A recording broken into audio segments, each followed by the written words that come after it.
Yeah, it's pretty attention and stuff. Mm-hmm. Oh, fuck.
Is your name from Blade? No, they took my name. Those motherfuckers. If you're, I cannot hear you. For real?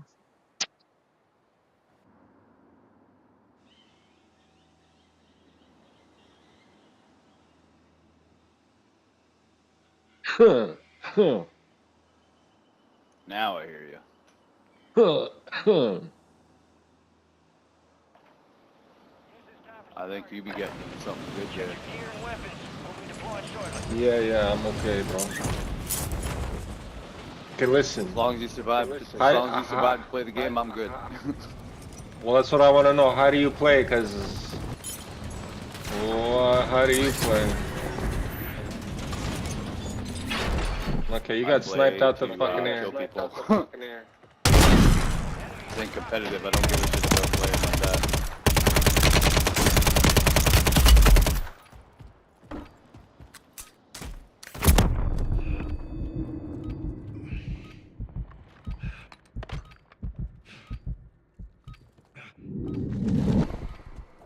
Where that motherfucker shoot me from?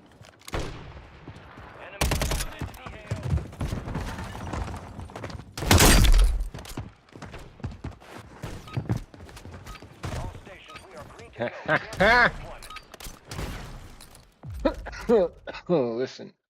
Now this is a squad. We got the green light. We're going to the war zone.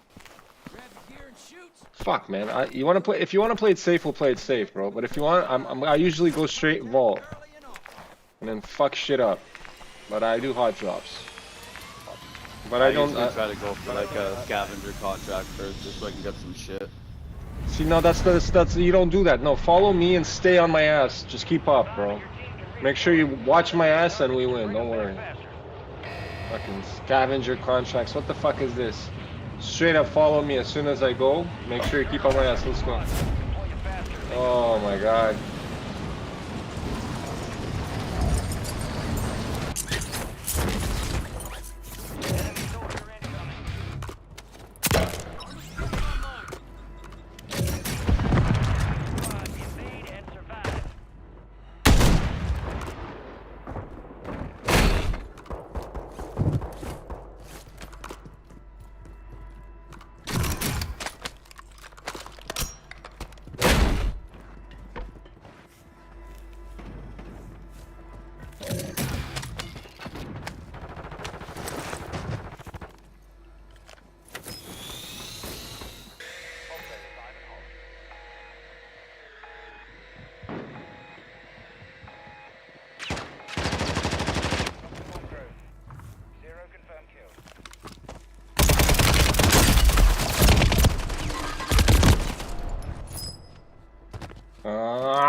Hostile mosquito is online.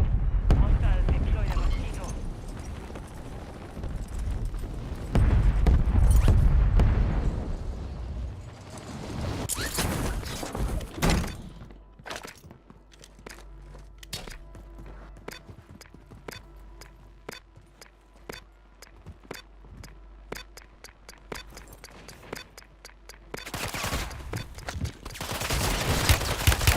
Oh my fucking god, the fucking buy station stopped me.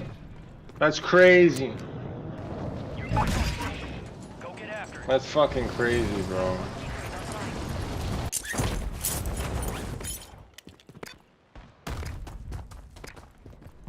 Enemies dropping into the AO.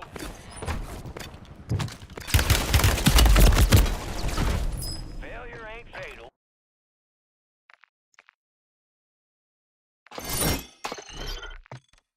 Ooh, Bandowski, let's go. That's crazy. That's fucking crazy. That's so crazy. I'm gonna smoke another one. That's so fucking crazy. Hot fucking damn.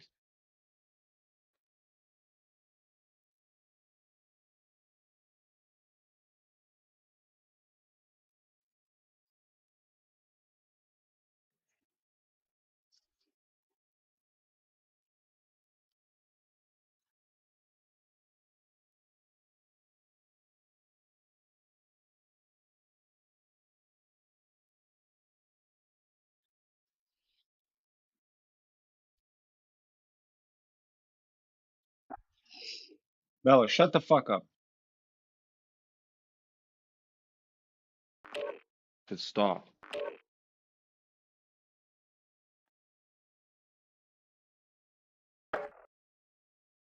Stop.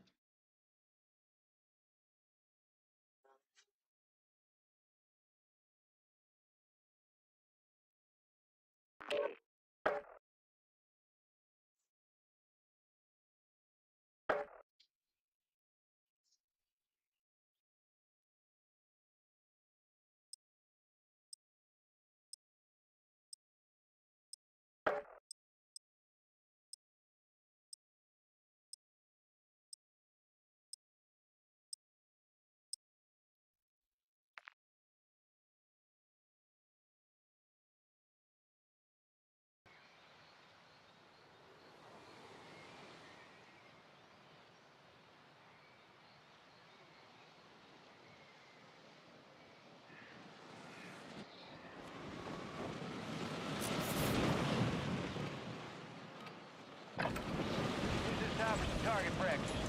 Real thing's coming soon.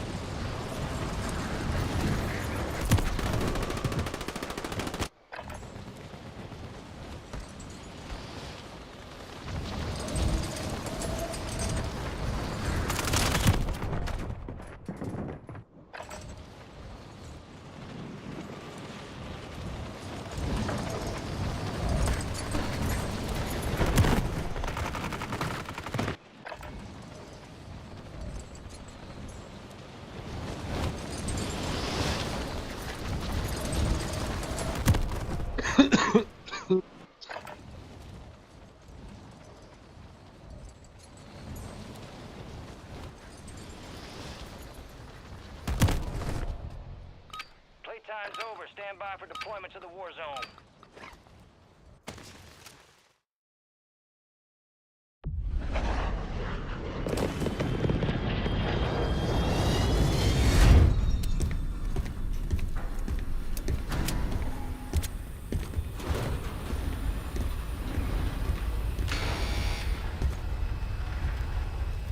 Huh. Resurgence. All right. Stay alive to keep Stadium time, hot drop. Let's go, baby, go! Buddy, I'm doing stadium hot drop. I don't know about you, bro. You don't listen to me or what?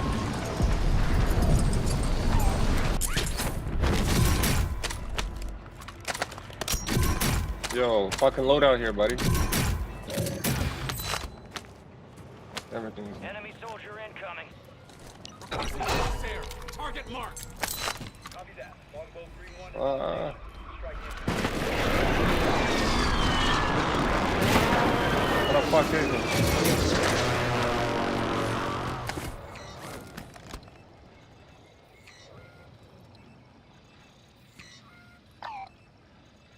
Swear to God, he was flying above me.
Nobody around. Get the fuck out of here.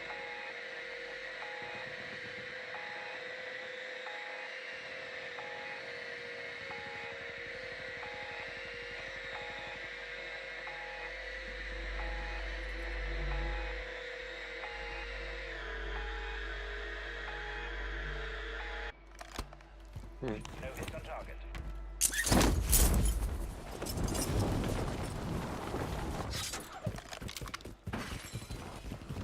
Friend, give me some money. I'm gonna pop a UAV. Give me the money. Yo, bro. Oh my god. There's a buy station right next to us. Give me the. Oh, bro, what are you doing? Oh my god. Yo, can you hear me, man? Give me the money, man. Oh my god, give me the fucking money, bro. Station's ready. Jesus Christ, whatever, fuck you. You're fucked up, bro. I don't know, man. You're fucked up. Nah, I'm just gonna go fucking ahead and let's just walk in blind. Let's do that. Squad's outside the safe zone. No, let's get the fucking money.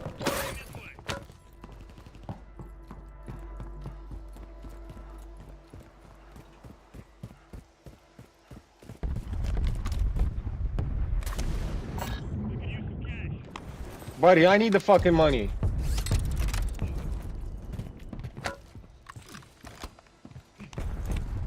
Heads up, fog's incoming. Fuck. God damn it.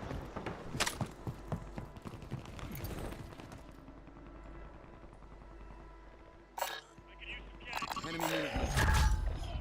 You got a loadout drop inbound. Moving to my mark. Cancel my lock. Scratch that.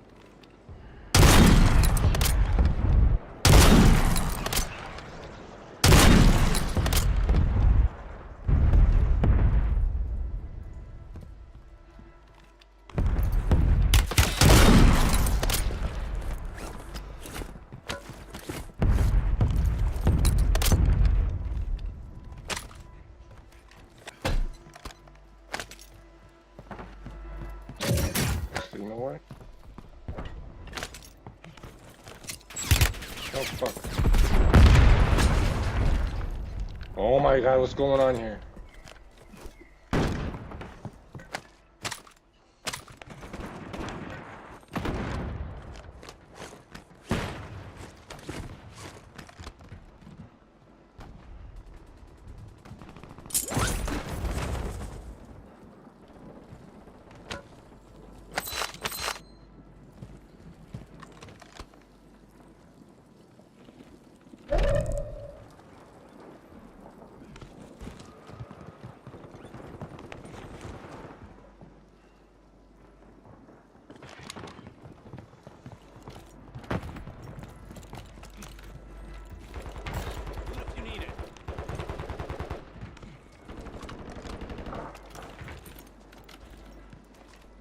There's a guy right Enemy here. movement in the Yes. AO.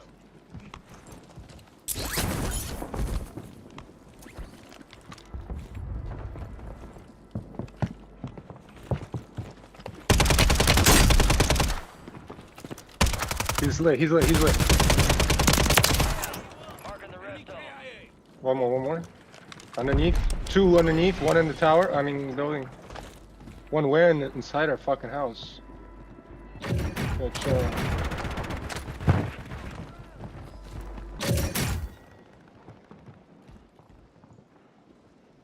Enemy movement.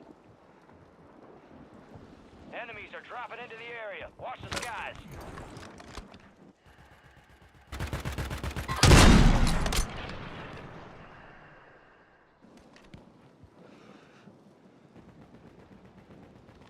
Enemy movement in the.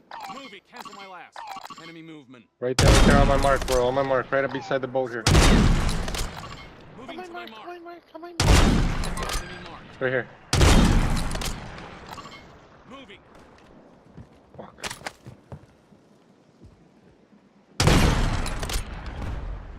Yeah, where are you in the building, guys?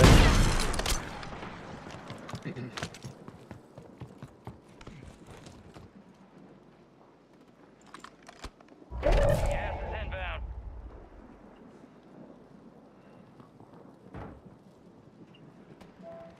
Enemy move. Can't see me under the water, bitch.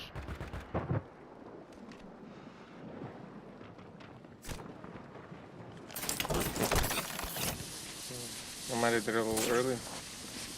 Head to the safe zone.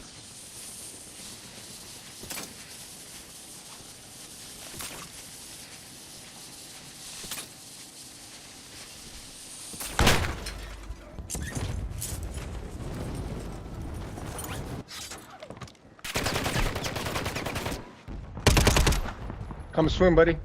Where you at? Movement. Right in the water, buddy. Right here. Tacticals here. Right here, yo. He's coming next to me. He's next to me. He's in the gas. Yeah.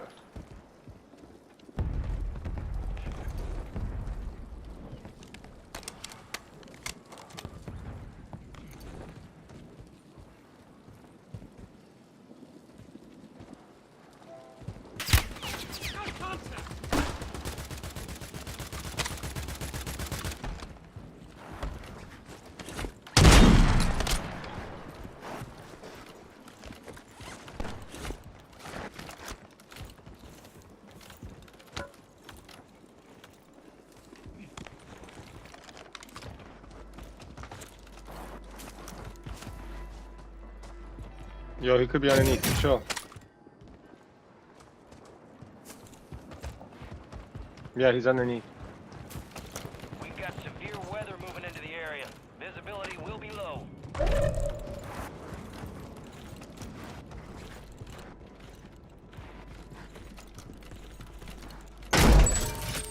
Fire sale active. Buy station prices have been reduced. A couple contracts out there have increased payouts.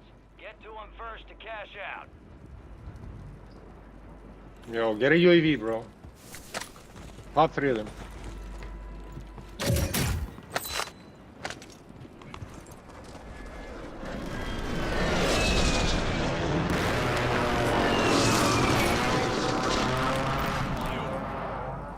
Need recon overhead.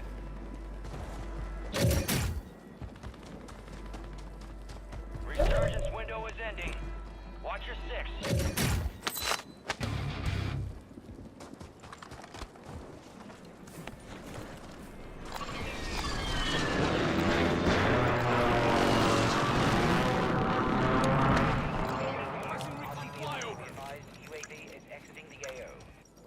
Fuck, man. I almost had the advance, but you're not fucking doing it right. Anyways, whatever. Fuck it. Adjusting price. Anyways, don't worry about it. Fuck it. I just wanted the advance, but who cares?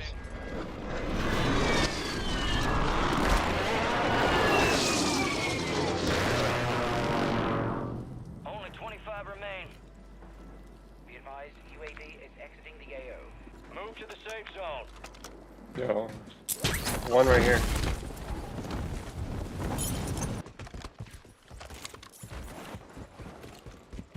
Here? Oh fuck, I fucked up. I thought I had grenades.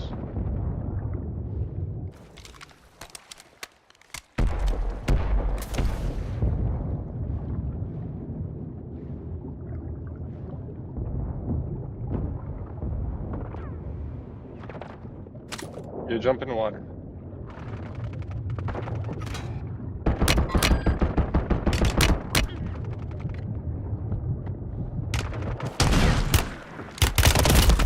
No way.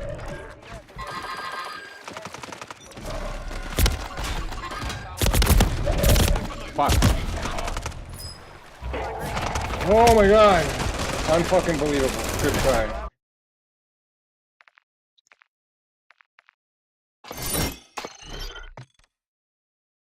Fuck, it's right.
Supposed to be.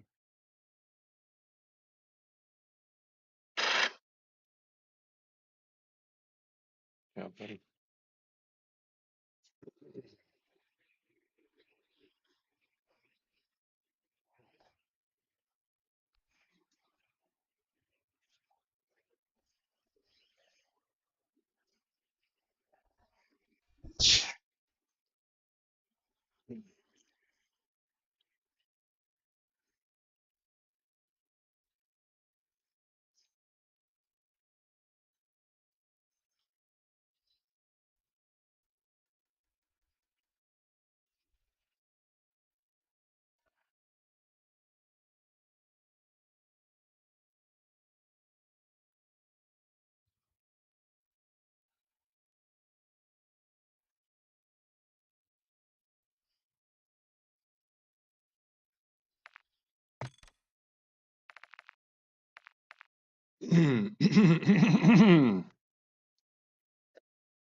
We're headed to the war zone. Get geared up and stand by.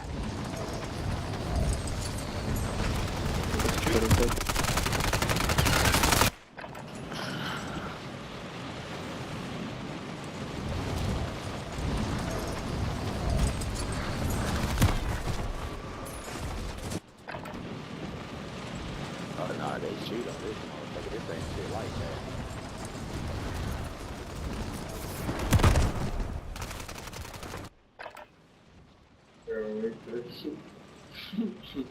All stations in the green light. We are deploying to the war zone.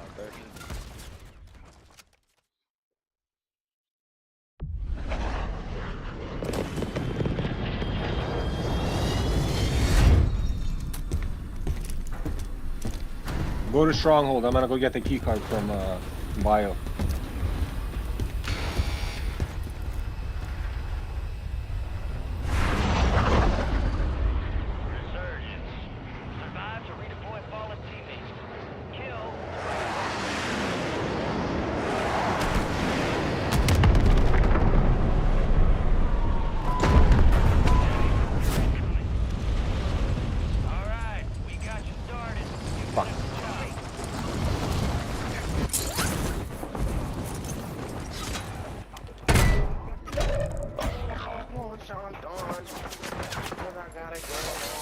Whoa, whoa, whoa, whoa, whoa. You got a singer in the house, friends.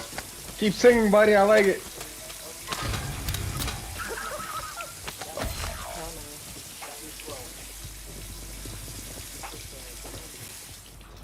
Does he really though?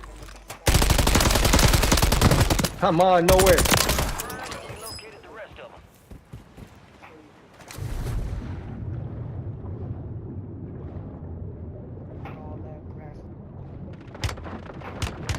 I fucking knew it. I fucking knew you were gonna chase me, buddy. Stop running!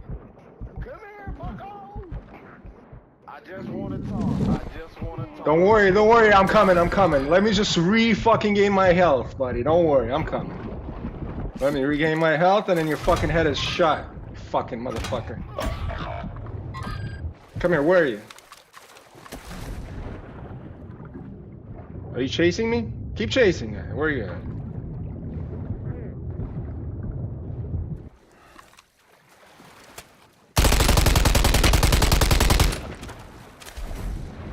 You got reinforcements inbound.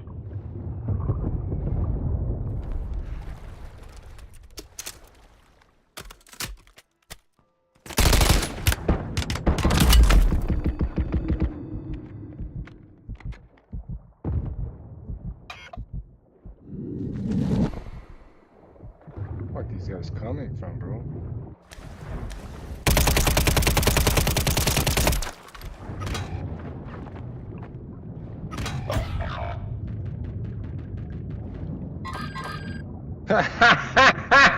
Puss! You're such a pussy, bro. That's funny, though. That's fucking funny.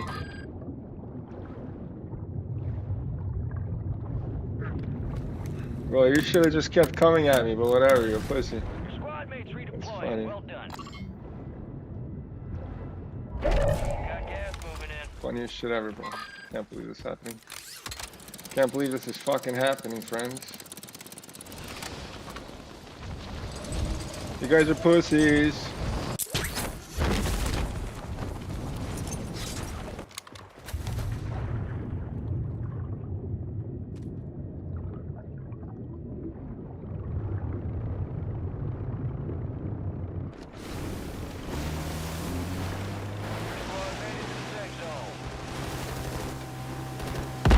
Bro, this is the biggest fucking adventure of my fucking lifetime, friends. Yo, what's going on, friends?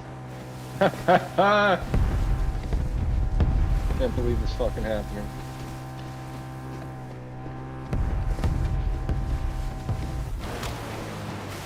I always fucking miss this fucking ladder. XP boost activated.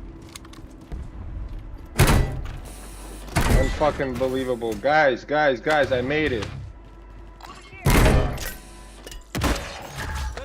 We got 3 specialists on the floor, friends. Come pick him up. And I got play box. Loadout drop headed your way.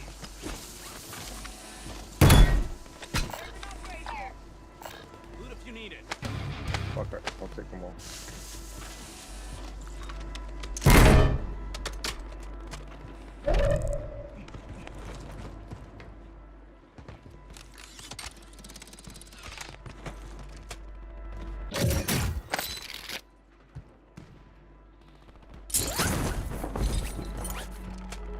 No fucking way.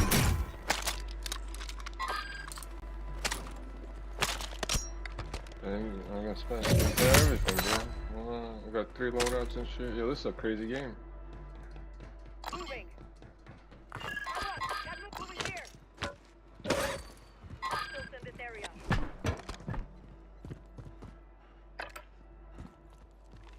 Enemy mark.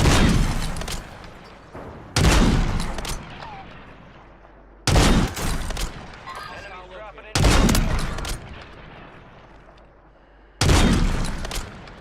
Hostile mosquito is online. Enemy mark.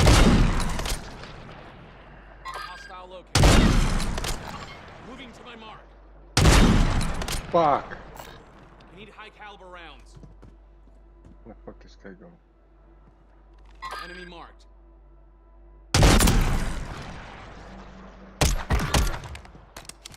The last bullet too. Fuck. Loadout drop here.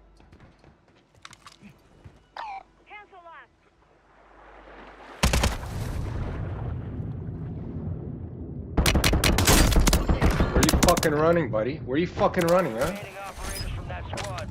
Hunt Well, them thanks down. for everything, too. Self revive here. Hostile counter UAV overhead. Oh, I got people on me. Hey, friend, I just killed your friend. You really want to fuck with me, guy? Gas is closing in.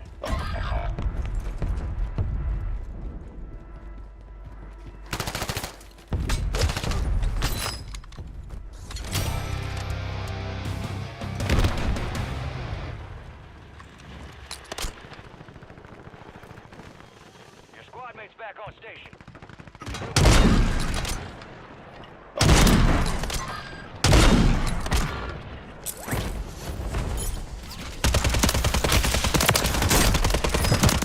The fuck you doing? The fuck you doing? Marking the rest of that squad on your tac map. Fuck you Go doing? get hunting.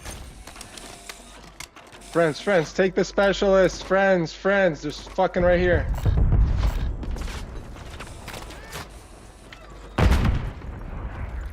He's coming around.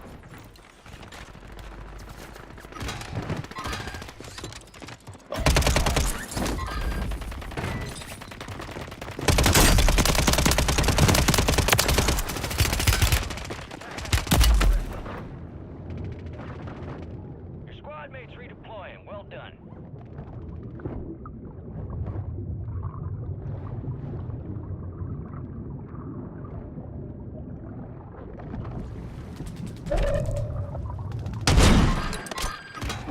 Guys. Don't just get fucked up like that. What are you doing? Fire sale is active. Buy station prices are adjusted. Heads up, an enemy squad marked you as a bounty target.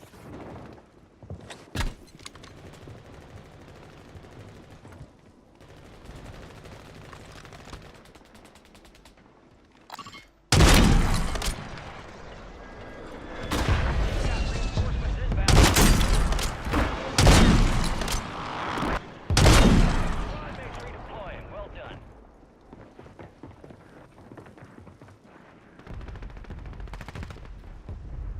Resurgence is about to end. Make it count. Moving here. 25 are left. Stay sharp out there.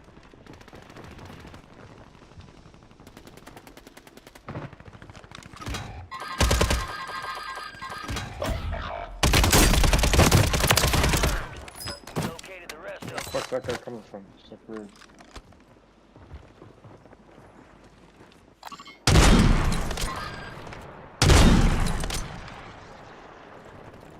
Losing ground. Move it. Come on, no fucking way, bro.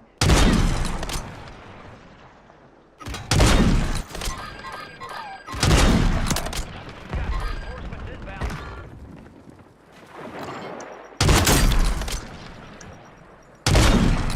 Good kill. Dale, Sark. Attack map. Get hunting. Fire sale's done. Confirmed, and we Fuck located the that. rest of them. Your squad mates back on station. Good work.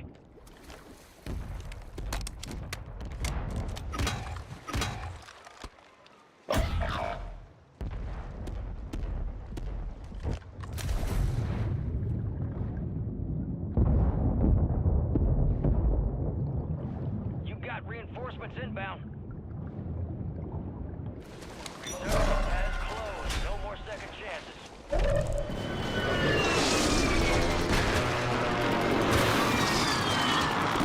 Prize up for prize contract. How did I miss that? Oh my fucking god.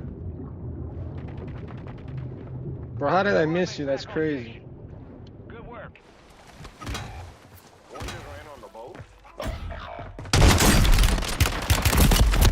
No fucking way, bro. How did I miss that? I didn't kill him, bro. That's crazy.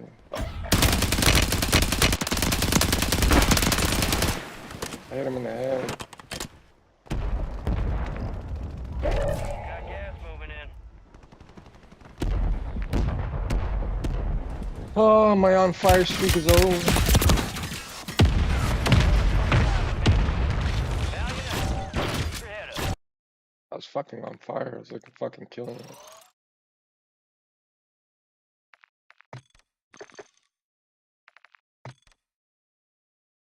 Please fucking stop asking me. Stop asking.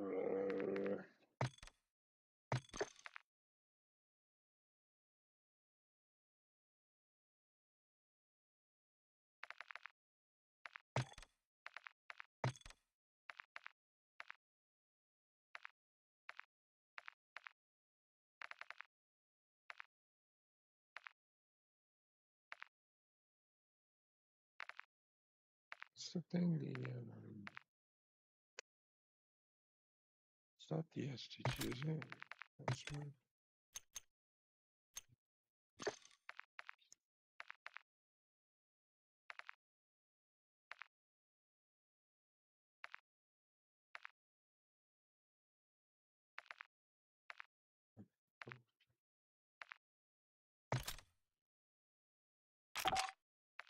What's the fucking thing?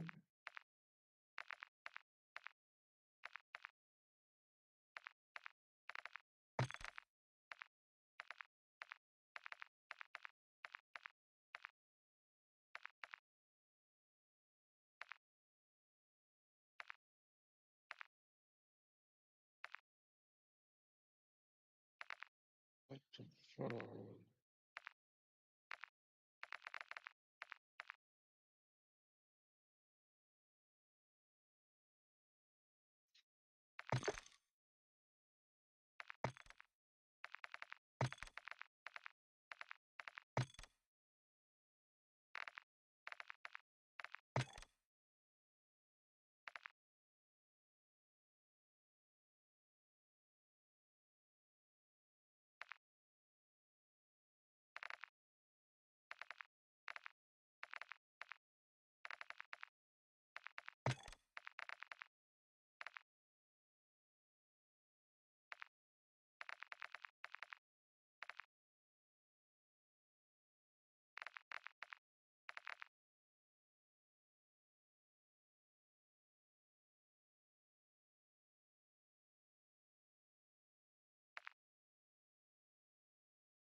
Jack Kirkin. What the fuck? It can't bounce. Where the fuck is this from?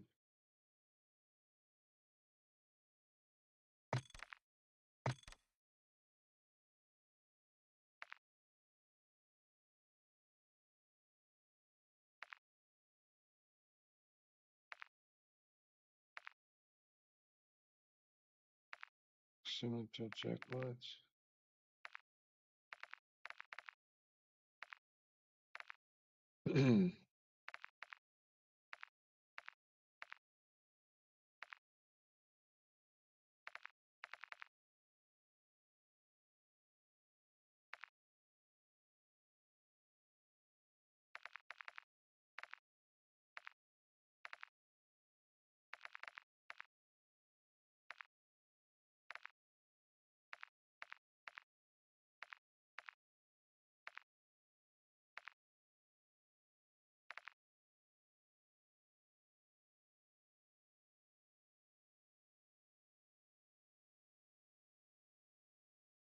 Let me see W6 playing full auto conversion. CW.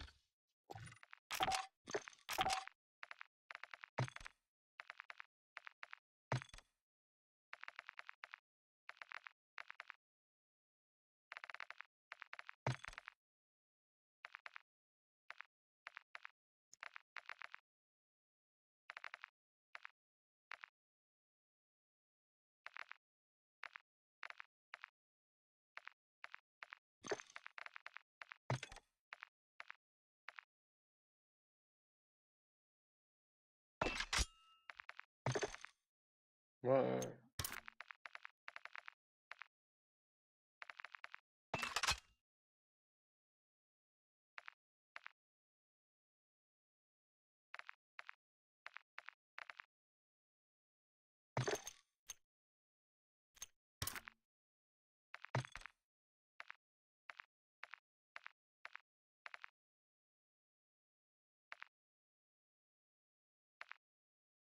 Super.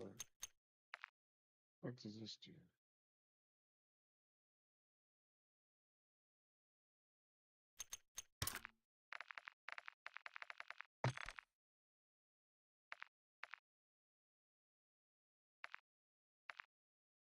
It's crazy.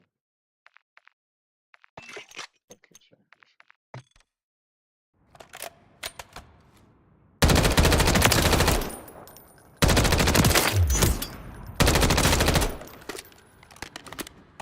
this. Fuck is this?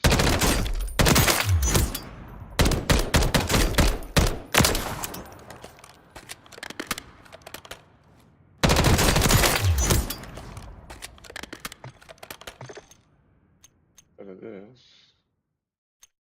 Underground.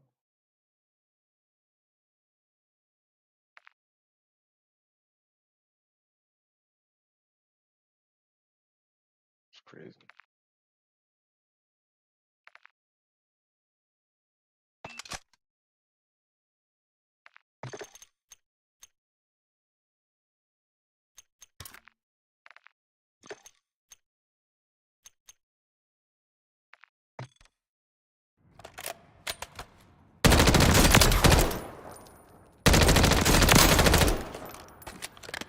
What the fuck?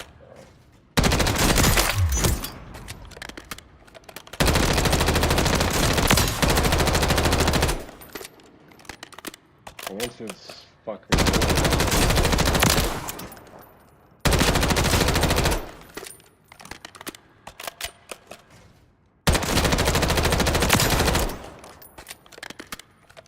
mine, yeah.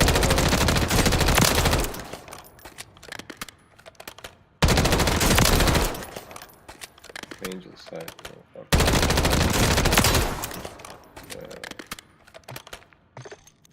I like this. Customize camera.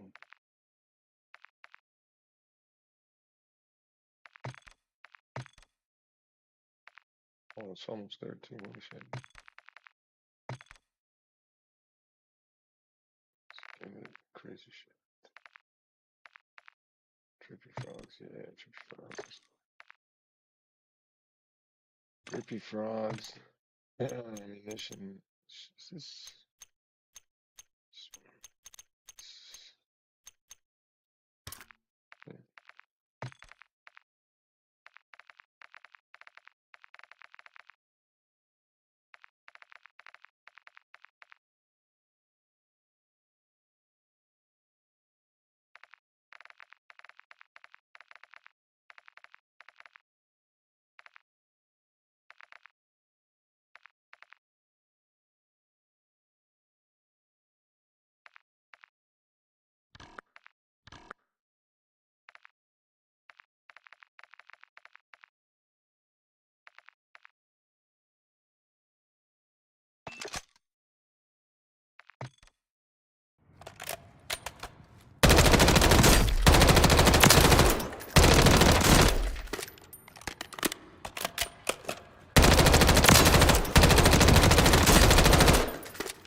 Okay, so that's cool. With this, I swap it to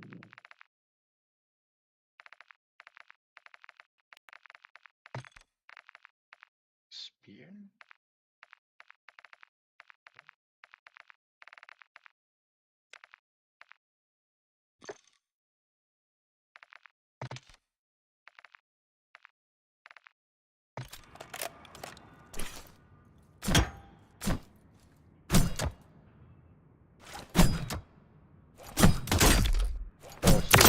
Oh, sweet Jesus Christ.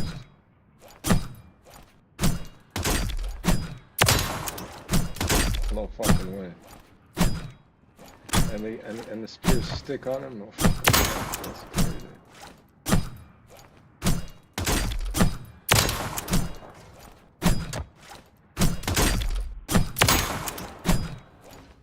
Friends, this is insane. Time to play with spears.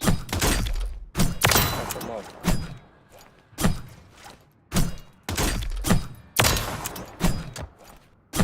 One.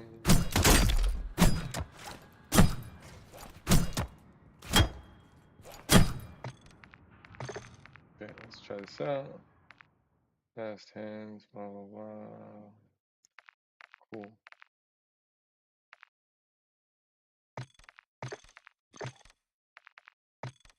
It's pretty crazy.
I speared him though, it's fucked up.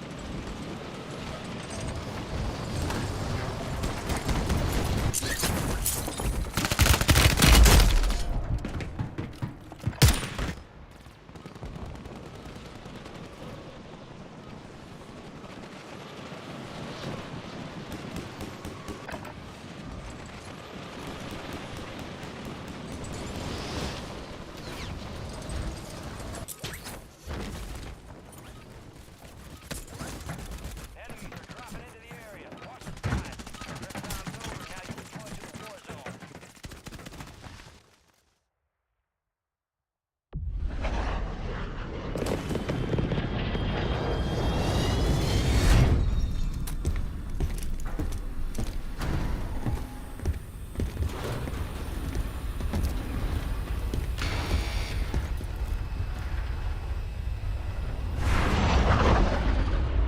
Resurgence.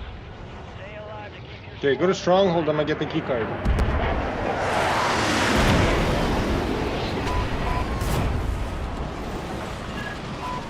No, go to Stronghold, I'm gonna get the key card, friends. Come on, man. enemy soldier incoming.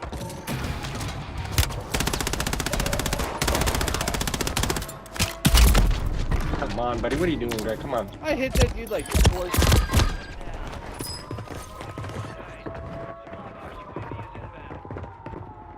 I hit like that dude twice. Yeah, exactly. It was only twice.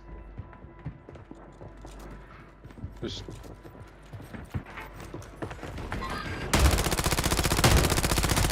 Bro, what are you doing, bro? Oh my god, this guy. Oh my god. My teammates are just ass, bro. That's fucked up, bro. What are you guys doing? Enemies are dropping into the area. Why are my teammates so shit? Squad mates redeploying. Well done.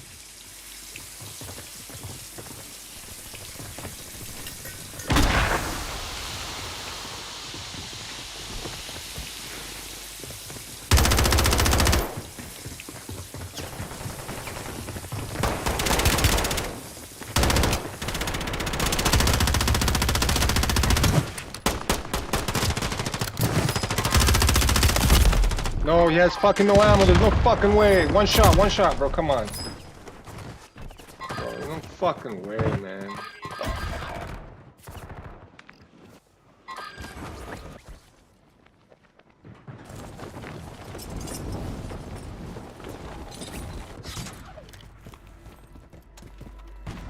just really want the key card, goddamn.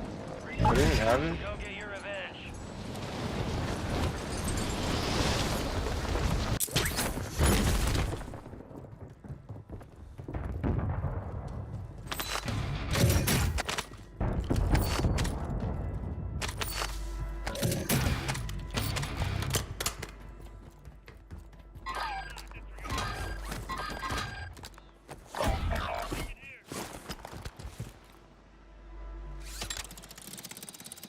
Friends, I have the key card. I'm going to Stronghold.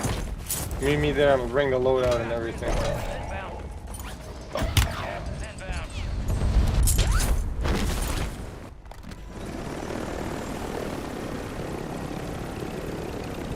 Can't believe you hit me, that motherfucker. That motherfucker. Your squad mate's back on station.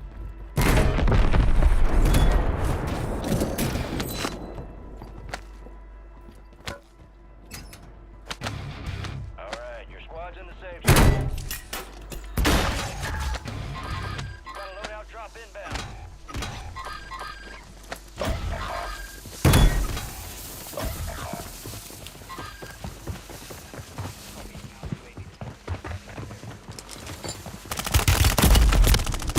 Bitch, what the fuck?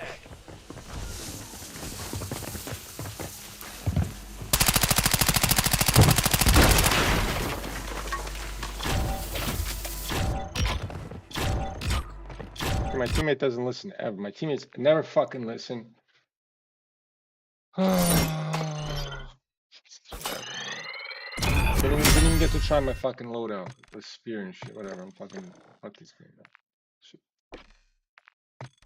Can't wait till 2 more days and it's gonna be the fucking shebang. That's done. Wow.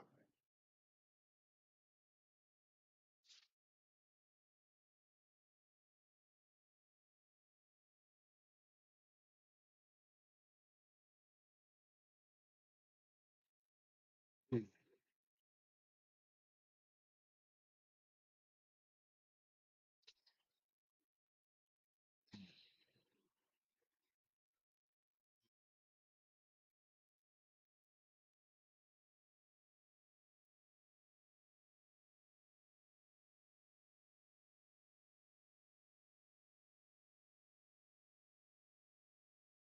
Dan Bongino. I'm just curious, do you guys hear that? When I start the show, I was like, yeah, give me a little bit of juice. Give me a little bit of J.U. Ice. Like, what is this guy, a drug addict or something? Give me a little bit of juice. Like that RoboCop movie when they inject it with the special sauce. Give me a little bit of juice. I was talking about the volume. I need to turn it up just a little bit. It was just a little low. Folks, listen, there's a lot of chatter and good chatter. I don't mean chatter in kind of a condescending way. About picks and cabinet picks and non-cabinet picks and EPA picks and DHS picks and Secret Service and FBI and CIA and everything. I'm going to try to wade through the mist today so we don't get distracted in kind of a circular firing squad and tell you what I think is going on, okay? And I hope it helps. You don't have to listen to me at all. That you're not obligated. This is a Bongino army. This is a republic here. I am just a figure in this. I am not a monarch.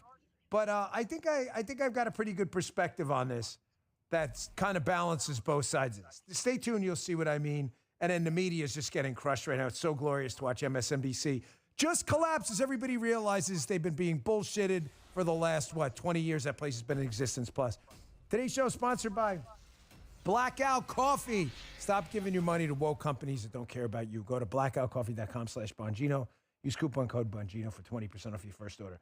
I got that. And then also we'll call them anti-personnel appointments. In other words, personnel who should not be personnel after Donald Trump swears in. Notably, this guy. We'll get to him in a second. Using the internet without ExpressVPNs, like leaving your keys in your car while you run into the gas station for a snack. Most of the time, you're probably okay, but what if you come back and someone's driving off with your car? Every time you connect to an unencrypted network, any hacker on the same network can gain access to your personal data. Your data is valuable. Hackers can make up to $1,000 per person selling your personal info on the dark web.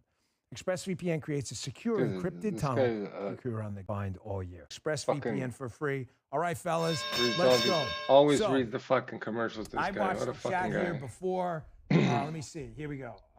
Oh, thank you. Xenophonics. Nope, Dan, you are the king on this show. Thank you. I appreciate it. See, here's Bruja. At least Stefanik is a bad call. I get it. There's folks, listen, let me try to wade through this because there's this book, okay, called, I think it's called the Plum Book.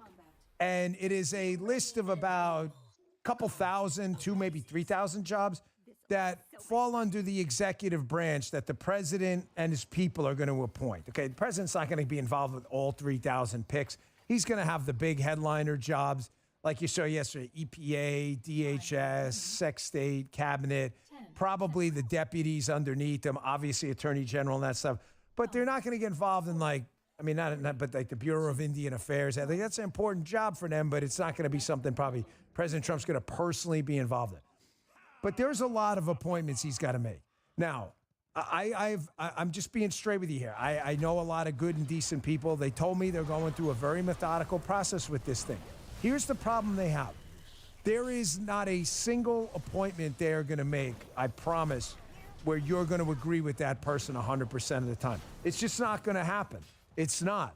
And I'm not going to comment on the Kristi Noem pick yet because I haven't seen it on True Social. So I'm going to follow my pattern. The Rubio pick seems like that's pretty much a fait accompli at this point for Secretary of State. You have Lee Zeldin. We'll get to that later at EPA. Oh my God. Here's the issue.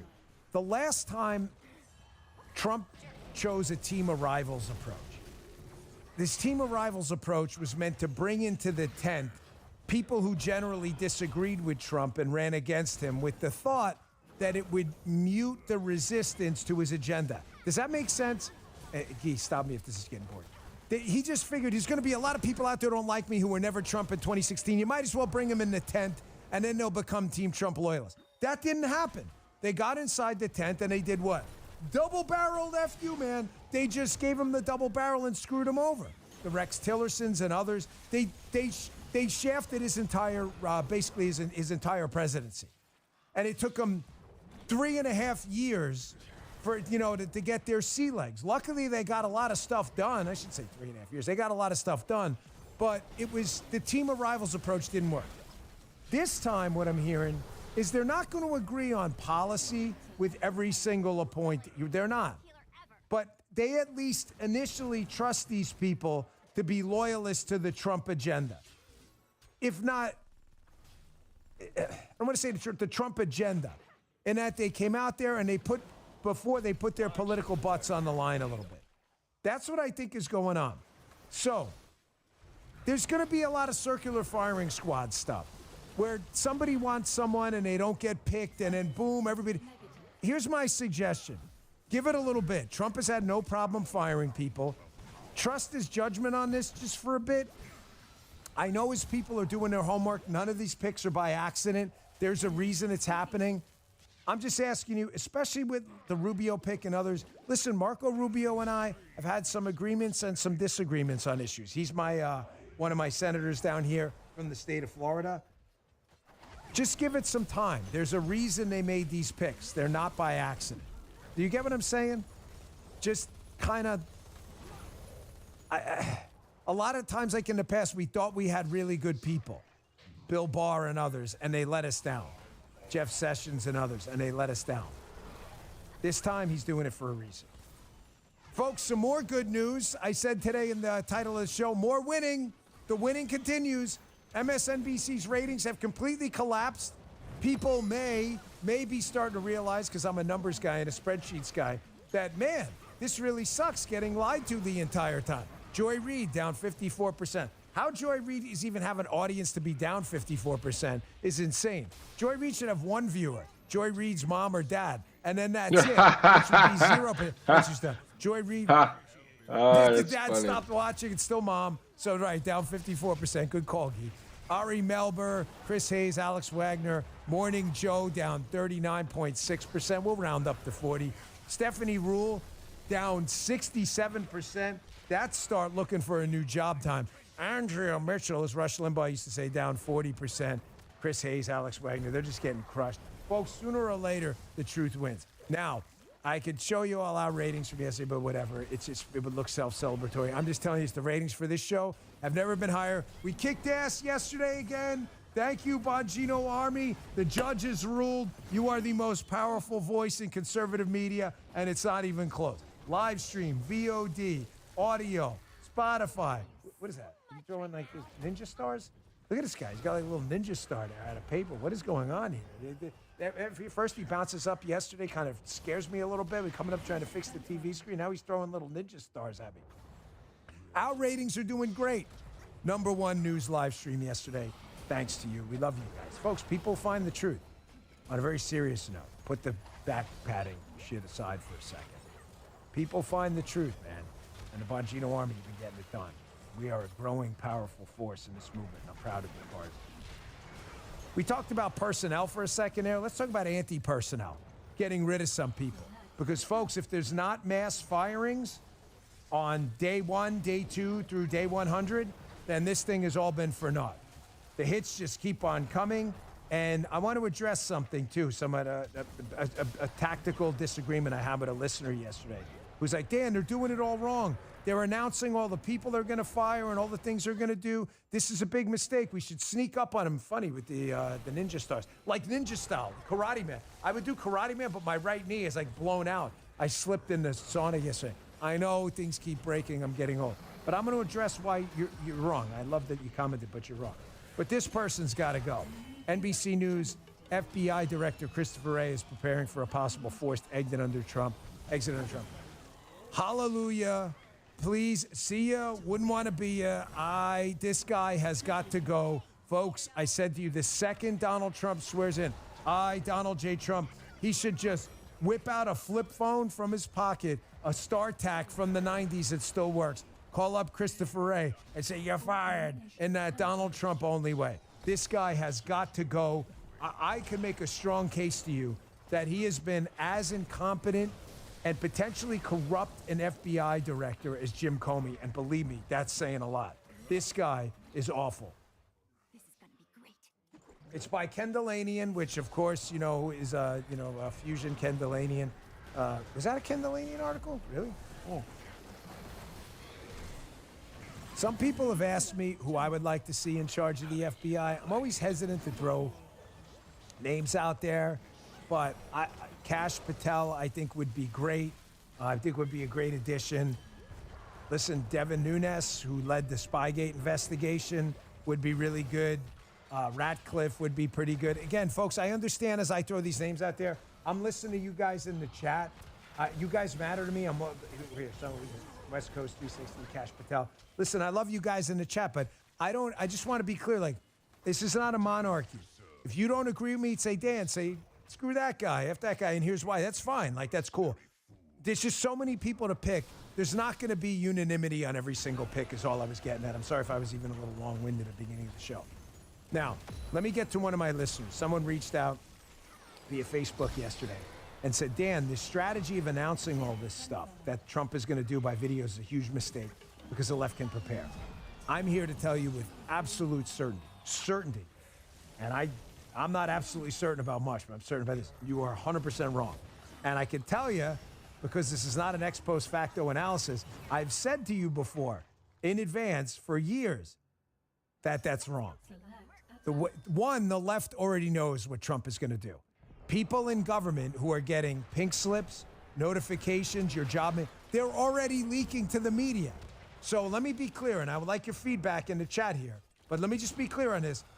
People in the media, number one, already know what Trump is going to do. Fact. People all over the government are leaking. I'll give you an example. Someone leaked out the Rubio pick before Trump even got to announce it. That's why I'm not so sure the Nome pick is even real. It was leaked. People already know.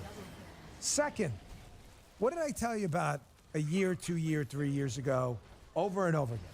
The way you handle the first 100 days is you do, remember Rock'em Sock'em Robots? You guys ever play that game with kids? Am I aging myself a little bit? Now everybody's on video games. But back then they had actual games, like you'd have to hit little levers and stuff. Remember the Rock'em Sock'em Robots? And they'd beat the crap out of each other? Me and my brothers loved that game.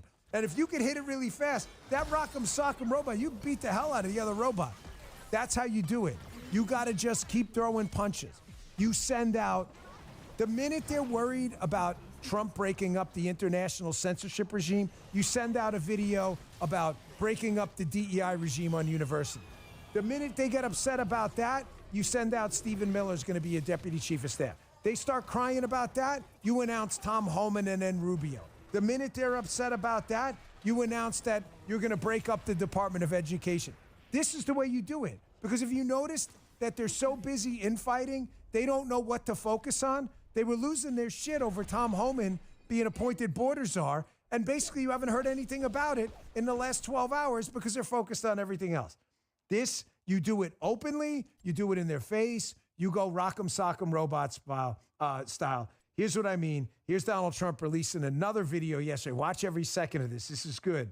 About breaking up our communist university accreditors in the DEI regime. This is super important. The accreditors are what make these universities, these factories for communism and socialism. Check this out. Tuition costs at colleges and universities have been exploding, and I mean absolutely exploding.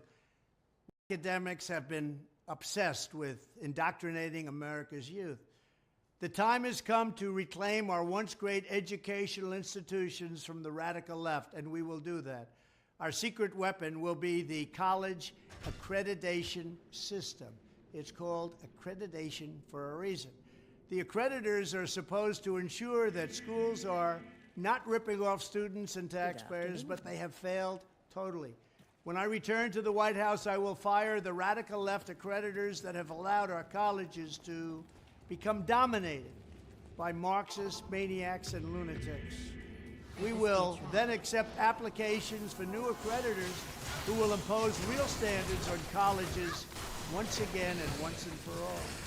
These standards will include defending the American tradition and Western civilization, protecting free speech, eliminating wasteful administrative positions that drive up costs incredibly, removing all Marxist diversity, equity, and inclusion bureaucrats, offering options for accelerated and low-cost degrees, providing meaningful job placement and career services, and implementing college entrance and exit exams to prove that students are actually learning and getting their money's worth.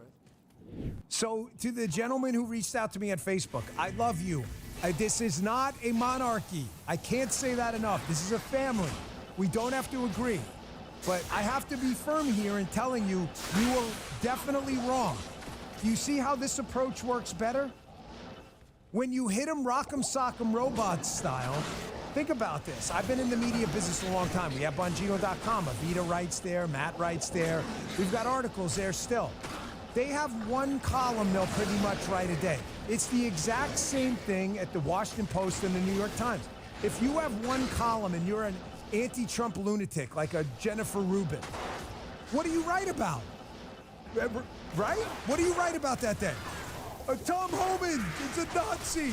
I mean, Stephen Miller's a fascist. I mean, they're going to break up the university. I mean, they're going to break up the department. They don't know what to do. They don't know what to do. They were still busy focused on Trump breaking up the censorship regime.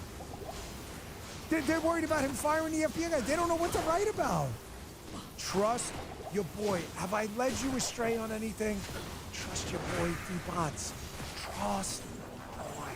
Told you JD was the pick. Some of you didn't believe me. It's the pick.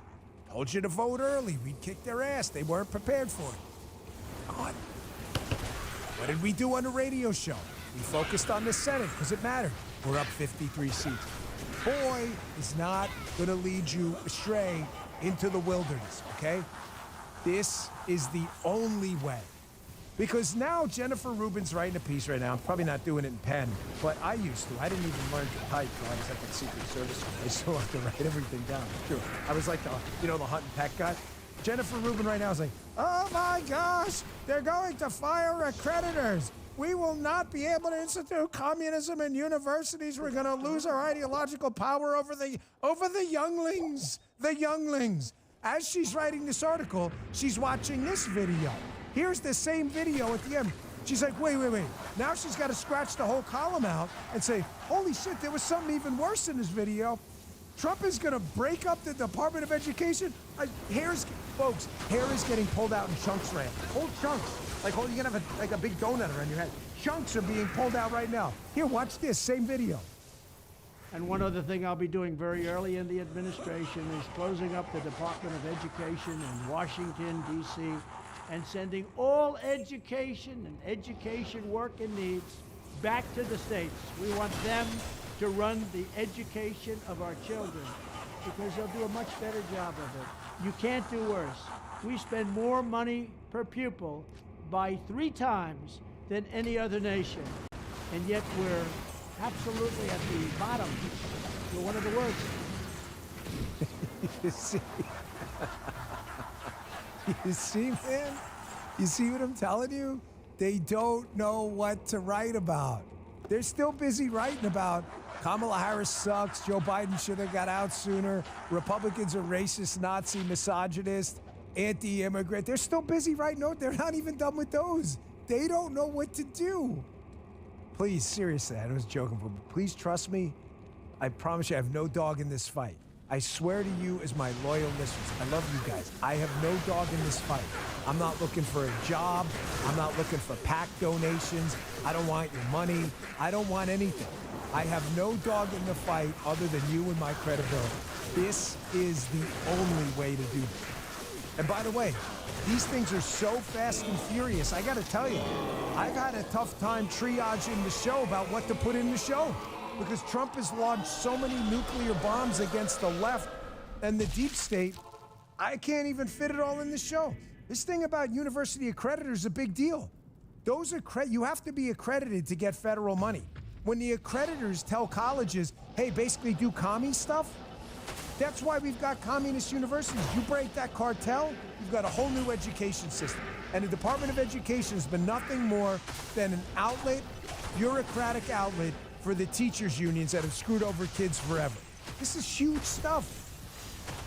By the end of the show, we'll have 10 more things to talk about on the radio. Folks, the fountain of good news, man, just keeps pouring water out of the spigot. I'm not even done. Remember that lawyer who's telling their clients to leave the country? He's so humiliated. Even he's trying to change his story now, too.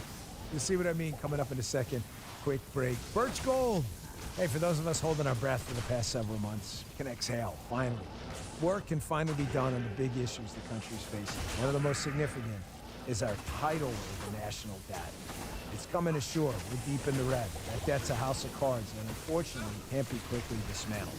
So the strategy remains the same. Diversify your savings like I do. I have bought gold and still buy gold from Birch Gold BIRC. So many things are out of our control, out of the president's control. It's important to have a safe haven for your savings. Birch Gold Group, the company I use, will help you convert an IRA or 401k into an IRA in physical gold. And the best news, it doesn't cost you a penny out of pocket. Text Dan to 989898. Get your free info. Plus, right now through Black Friday, you'll receive a free 1-ounce Silver Eagle for every $5,000 purchase. Help protect your savings with Birch Gold. Text Dan to 989898 and claim your eligibility for free silver today. You get that free 1-ounce Silver Eagle for every $5,000 purchase. Message and data rates apply. Text Dan to 9898. Thanks, Birch Gold. All right, back to the show. As I told you, folks, the spigot of good news is open. I have seen very little bad news. Again, there's a couple picks. I'm like, I'd like to see Rick Scott wrap up on the majority side, the Senate majority leader. Folks, there's been a lot of beef on that, too. Another radio host going after people. This guy's terrible. There's 3 picks, folks. We live in the real world. You got to pick one of 3. I am not looking for someone I need to, like, date on a dating website. I'm married. I'm looking for someone and going, spreadsheet. More conservative or less conservative. That's it. That's all I'm looking for. But the spigot of good news hasn't stopped. Look at this. This is that lawyer, Mark Zaid, who is telling some of his clients, hey, man, Trump may be into retribution. you may have to leave the country. Watch this guy change his story to I'm telling my clients to take a vacation. Why'd he do that? He thought that was going to make him a hero, and he realizes now he looks like a moron because even some of these left-leaning but not totally radical media people are starting to realize they look ridiculous right now. Watch this. So it would be naive and foolish for us not to take any of this seriously. And we're prepared. Now, I've represented a lot of clients who have been specific targets of President Trump and those around him. We're not just talking about my federal employee workers in different agencies who are uncomfortable like you've just heard in this last segment. We're talking about people who have been specifically called out by the former president of the United States. And we're not rushing to it. I'm not saying sell your home, move overseas, never come back, become an expat. I'm telling certain clients, a small number, that, you know what, take a vacation for inauguration. Yes, take a vacation, an extended one. I think our offer still stands. First class tickets all around the globe to the other side. No return pass for you. Surrender your passport in that foreign country and don't come back. Folks, this kind of insanity on the left, this guy was pretty much laughed at. I'm just telling you. Now, the far lefties still believe it, the Rachel Maddows. But the folks yesterday who I played at the end, Philippe Reines and all these tactical people who want to win elections, they realize they sound like total morons. They're the only ones that do this. You don't see me doing this. What did I say before the election? We lose? It would have sucked, but I'd be back to fight in the midterms. I would. I did the same thing in 2020. I had so many people email, it's over, I'm never voting again. Nothing's over, man. You got to go first blood John Rambo style at the end to Colonel Troutman. Nothing's over. It's not over. The country's not over. It's never over. The great thing about the United States is when other countries are over, we're not over. And when they think they're over, we help them not be over. Here's a decent pick. I like Lee Zeldin at EPA. Lee Zeldin ran for governor in New York, ran a really competitive race. You know why I like Zeldin at EPA? People are like, oh my gosh, is he a big environmental guy? I don't know, but I know he's a big, he's good on business. And the first couple things coming out of the EPA were basically how to make the economy motor and jive more with a relatively clean environment. I mean, we all want water to be clean and all that other stuff, despite the leftist claims. But you got to focus on business first, because if we don't have the money to keep the environment clean, you're not going to have an environment. The whole place is going to burn down. So that, I think, was a decent pick. All right, enough on the picks. I want to move on to some other stuff. Folks, the media freakout has continued. The media freakout is a really good sign. As I always tell you, tactically, you know, I try to apply, I hate fancy, stupid SAT words all the time when people try to sound smart. There's nothing wrong with using, you know, having a good vocabulary. But when people try to sound smart, it drives me crazy. You ever hear the word rubric? We put together a rubric, whatever, a rubric. But I like to put together a rubric for you of political strategy so that the things I'm telling you fit into a bigger narrative. And one of the things I've always told you is gauge the effectiveness of where you are politically in your strategy by the response of your political opponents. When they freak out, you can tell you're doing something right. The Trump transition, which has just started, has been so effective that the media, again, does not have their sea legs. There are actually people on late night shows crying that Donald Trump won. Now, if this doesn't show, this John Dickerson clip, it's quick, but this John Dickerson clip, now this guy claims to be a journalist. He's crying. If this guy, now I'm an opinion guy, folks. I've shed a few tears on this show when things broke really bad. I don't care, turn in your man card, whatever. I'm an opinion guy. I don't pretend to be a journalist. If you're pretending to be a journalist and you're not pretending to be a partisan actor, why the hell would you be crying that Donald Trump won? You don't believe me? Watch it yourself. Check this out. How would you explain that to a 14-year-old today? How would you explain this election? I'll try not to think about my boys. What in the was that? This guy's pretending to be a journalist. His entire job is to be a nonpartisan actor, to put out there these facts. He's crying. What the hell's going to happen to your boys? What are you even talking about? They won't have to have their nads cut off because some crazy left-wing lunatic tells them they're a girl or something? What is wrong with these people? Just don't pretend. Just be honest. You're obviously a liberal who's upset that the conservative candidate, DJT, won. Just be honest about it. I'm not. There's no faking the funk on my end. at all. I'm happy. I don't like Kamala Harris. I don't like communism. Why are you such a phony and a fake? Here's another gem. Folks, you know Deep State Ken Delanian? Put up the Intercept article first. I can't play this article. I cannot play this on the show more. Ken Delanian, whenever you see an article by NBC, remember this name. Everybody remember the name. Everyone in the chat now, promise me you will remember the name. Because if you don't remember the names of these people, you will not understand what's good, the subtext of what they're writing. When Ken Delanian, leave that up for a second. When Ken Delanian at NBC speaks, assume it is for the intelligence deep state. Someone in the deep state intelligence thing that hates us is talking for him. Here's an Intercept article from 2014 about Ken Delanian. The Intercept is not a right-wing outlet. They call him the CIA's mop-up man. They note that he runs his stuff by the CIA basically before he goes out there and puts it out there. Ken Delanian was a PP tape hoaxer. He was a Spygate guy. Ken Delanian is a disaster. When he's talking, assume it's the deep state, and you'll be fine. Listen to this clip. This is really important. It's Ken Delanian, obviously.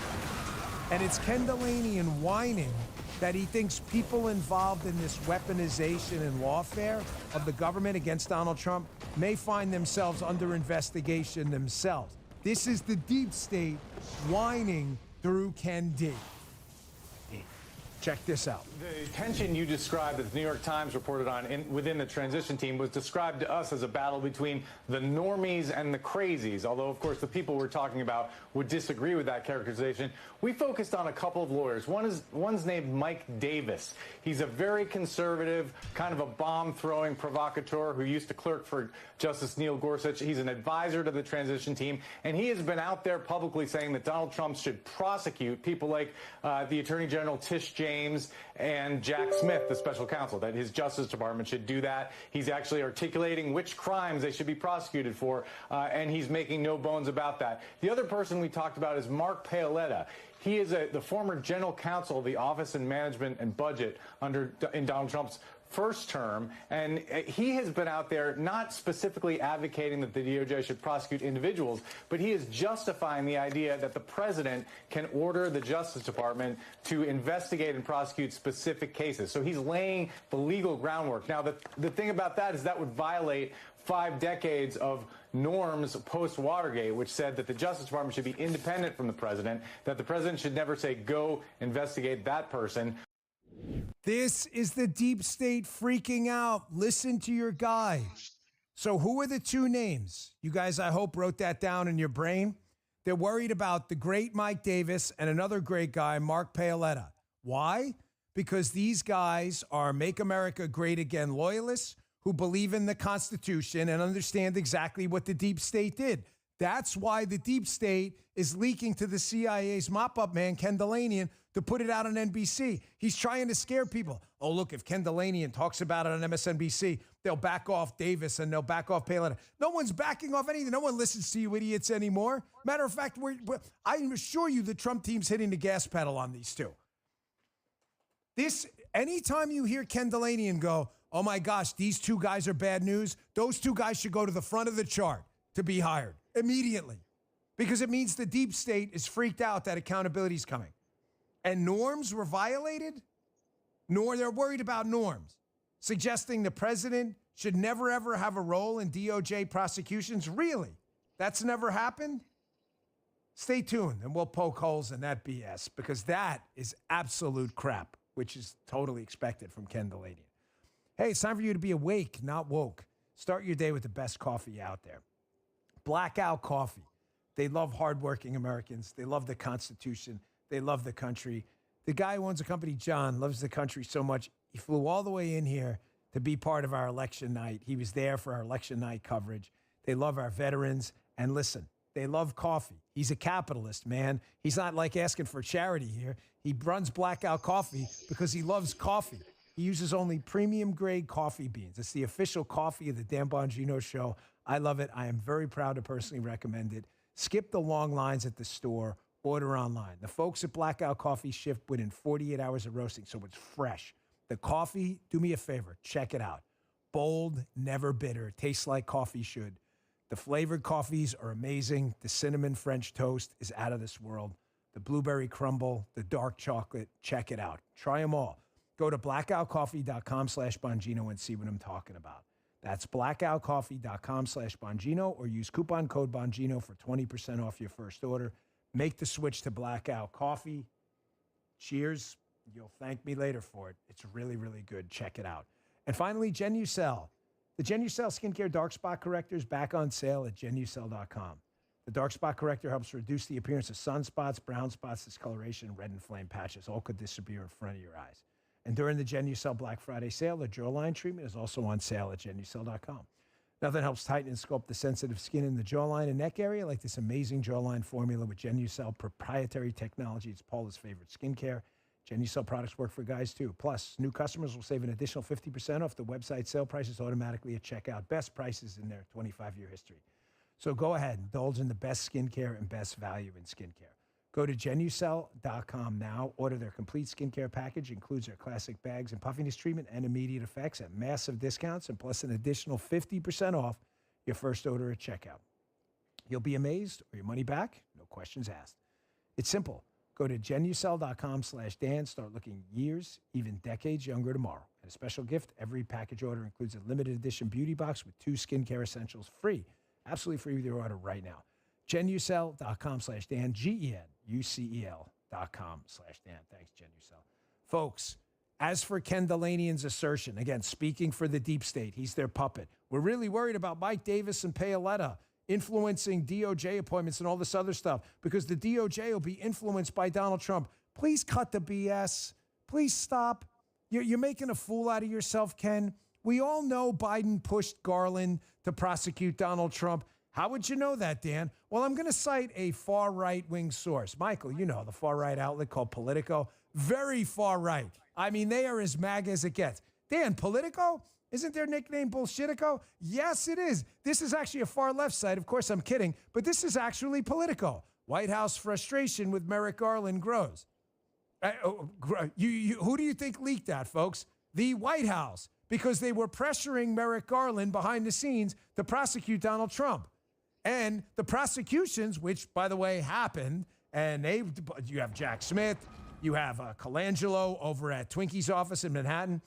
Biden wasn't happy because they weren't moving fast enough. That's the only reason. So please stop the bullshit, Ken Delanian. Stop. I know you're the CIA's mop-up guy. The deep state's whining. The deep state's finished. It's over. We've got 4 years to clean up the mess, and I promise you, we're not stopping until everybody who had their fingerprints over this deep state madness gets fired. We always bring the receipts. The minute you explain this, we'll back off. We're not backing off anything. Folks, they're losing their minds right now, and they don't know what to do. So the great part about chaos within the mainstream media ecosystem is it gives us an opportunity to take advantage of it. Because as I said to you in the beginning, it's critical you understand this. This show is very focused on political tactics. I love it. It's like coaching a football game and being the offensive coordinator. We have to hit them, rock them, sock them, robot style. They only have a limited amount of time on the air. When I was doing my show at Fox, we would tape on Friday night for Saturday, right? We started our meetings on Tuesday. Everybody, I had a great team. They were really awesome. Serena, Will, Kristen, Katie, they were all fantastic. Loved them all. They would all throw ideas. This guest, that guest. There's only about 42 minutes of content in our show on cable. Maybe even a little less. You don't have time. By the time you get through with all the stingers, it's probably 36 minutes. You don't have time. You keep hitting them with 1,000 things while they're in chaos. They don't have time to cover anything else. So out of frustration, I want you to listen to this clip because they don't seem to be getting sea legs on anything. They're not stopping Homan. They're not stopping Steve Miller. Trump just keeps rolling out policy stuff. What do? Folks, they go right back to Russia. That's all they have. They don't have anything else. This is how you know. You know their production teams have run out of ideas. Check this out. Assessed that Russia favored Donald Trump in this election, that Russia interfered in a fairly dramatic and visible fashion with these fake videos. What consequence are they going to pay, if any, for doing that? They don't have anything else. They don't have anything else. Do you understand that? The production team is run out of pitches. They're, pitches, they're called, obviously. They don't have anything else. So someone on the team, some EP, is like, hey, man, this Russia thing always sells. Dan, come on, it's not that shallow. Yes, it is. It is that shallow. When you're a left-wing media outlet, I promise it is that shallow. Eyeballs matter. The lefties who watch these networks eat this stuff up. And now that they're getting crushed in ratings, but yes, thank you. Snopes, left-wing Snopes. Vladimir Putin endorsed Kamala Harris. Okay? So please cut the shit. He endorsed Kamala. Who brought that up? Michael? Michael. They don't have anything else. You saw the ratings in the beginning of the show from that N Wokeness. By the way, great account, by the way. The MSNBC's ratings are in a free fall. People are panicking. Guys, you know, one of the bennies of having been on the TV, radio, and podcasting is obviously you get experience, and all this experience matters, right? I mean, I don't know how to build a table. I'm not a carpenter. I go to a carpenter. I was there for a long time. Our show kicked ass, man. We were over there on the weekends, right? I'm telling you, this is how it goes. You will lose your job if you do not produce freaking eyeballs, period. I own my show. If you guys watch or not, I'm not going anywhere. Fox will say, hey, beat it. And so will MSNBC. That's why the Russia stuff is happening. Because they don't have anything else. And they're like, well, it used to rate with Rachel Maddow. Folks, you got to hit them over and over and over again. When you hit them over and over again, rock'em sock'em robot style, they will never, ever get their sea legs. I want you to watch what happens in this media freakout. This is Ana Navarro. She doesn't know what to do about Holman and the border, the fact that Trump is appointing a lot of closed border, anti-illegal immigration, which is a good thing, specialists, is driving them absolutely nuts. So watch them dial up the hysteria because, again, it's about eyeballs. They know their audience needs to be, like, riled up about something after they lost the election. So you're going to see this thing get turned up. You're going to see a few people dial it down, but most of them are going to turn that volume button up. Watch this. Well, if you thought he wasn't being serious, the appointment of Tom Homan today as border czar, and he will be in charge of a mass deportation program, the largest the country has ever seen, they say. And now Stephen Miller, as deputy chief of staff, should let you know that he was absolutely serious. And when you talk about mass deportations, people think, oh, it's just going to be the criminals. There's not enough criminals, aliens in the federal prison system for it to be mass deportations.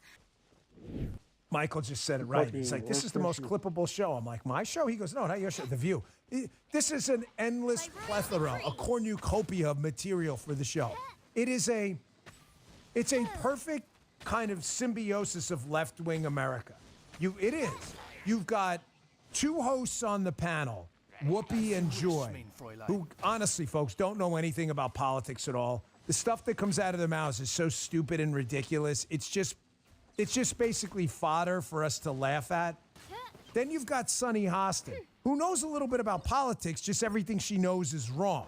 So she'll throw out these things, oh man, the GOP really needs to do an internal, what are you talking about? We won, you idiots.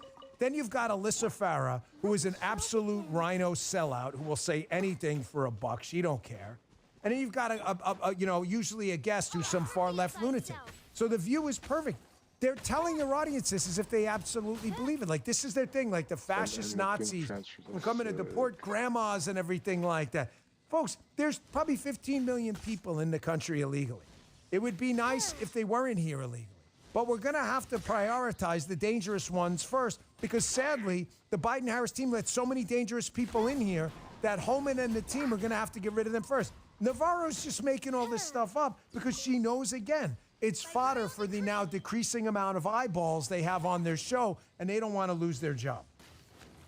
Here's John Carl, liberal activist, 100%, pretends to be a journalist, but just like Dickerson, probably cried when Donald Trump won. These people are sad. Isn't he our like, bronze medalist in the Dopey Media Talking Head Olympics? Is he in there at all? He is, right? I'm not, Anita, I know you've got the official list. You got to pin that. We have the Dopey Media Talking Head Olympics. Do you know the official rankings? I thought Carl was... Joy Scarborough. Yeah, I thought so. Yeah, we had a whole big ceremony. I mean, listen, the guy deserves recognition. Gee, come on. Take this guy's moment away. I mean, seriously, he's going to be upset. We're going to get a nasty gram. We're going to get a nasty gram at the show. John Carl's team is going to be very upset. There was a whole big like ceremony we did and everything. Here's John Carl. He can't believe it. He's got Vivek on his set. And Vivek's saying the same thing. Like, hey, listen, we ran on a large deportation of people who broke our laws, who don't belong in the country. And yes, we're going to do it. And Carl's just incredulous. He can't believe the Republican Party actually means what it says even after the election. Check this out. Obviously, Trump's promised, and you've talked a lot about this, a mass deportation of undocumented immigrants. First of all, do you really think that we're going to see him round up and deport upwards of 11, sometimes he's put the number as high as 20 million people out of the United States? Is that really going to happen? Donald Trump's campaign promise was the largest mass deportation in American history. Okay. And he's going to keep that promise. They can't get over it. They think we were kidding. We were not kidding. Michael brought up an interesting point, too. We're a little upset at John Carl. We put together this big ceremony for him. The Dopey Media Talking Head Olympics. Guy put together some quality graphics. These guys worked hard on this. We've got his medal, and no one ever claimed it. It's just sitting here, gathering dust. It's not a museum, John. Come collect your stuff. Send Justin an address. He's waiting, and we'll send you your medal. You should be proud of yourself. It took a lot to dislodge, was it Brian Stelter or whoever the hell that was, from the third spot. I mean, he'd been there for a long time. Come on, Johnny Botts, get it together. Here's another one. This is why they're upset about Tom Homan, folks. My humble opinion so far, the most critical pick we've had is Homan as the borders are. Because Homan listen to me on this.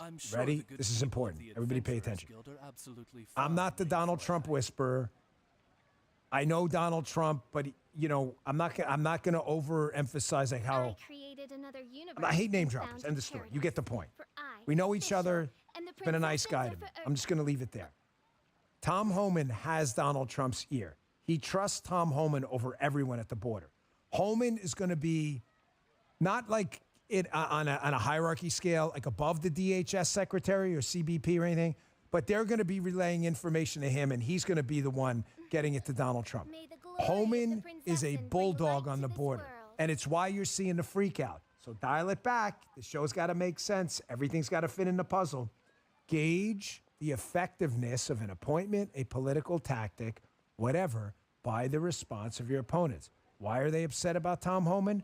Because he knows his shit and he eats the left alive and takes none of their BS. Do you remember this exchange with this absolute dimwit AOC on the border? AOC doesn't realize it's not legal to claim asylum outside of a port of entry. You have to go to a port of entry. You can't just walk in the country and go, asylum. That's not the way it works. Watch this. And founded paradise. This was the best. And so the recommendation of the many that you recommended family separation, I recommended zero tolerance. which includes family separation. The same as is with every U.S. citizen parent gets arrested when they're with a child. Zero tolerance was interpreted as the policy that separated children from their If I get arrested for DUI and I have a young child in the car, I will be separated. When I was a police officer in New York and I arrested a father for domestic violence, I separated that father Mr. from his Holman, family. with all due respect, legal asylees are not charged with any crime. When you're into the country illegally, it's violation 8 United States Code 1325. Seeking asylum is legal. If you want to seek asylum and go through the port of entry, do it the legal way. The Attorney General of the United States has made that clear. Okay. Mr. Chair, the memo is She doesn't even know, folks, that it is not legal to claim asylum while entering the country illegally. I mean, think about that. Anybody could cross the border anytime. Not at an airport. I live near the water. It's Florida. Everybody lives near the water. However, we live pretty close, right? You guys can see from the studio. It's not far. Would it be legal for a bunch of Haitian or whatever immigrants, Cuban immigrants, to just land in Stewart and just say, asylum? That's not the way it works. You have to go to a port of entry. AOC doesn't even know this. This is why they don't like Tom Homan.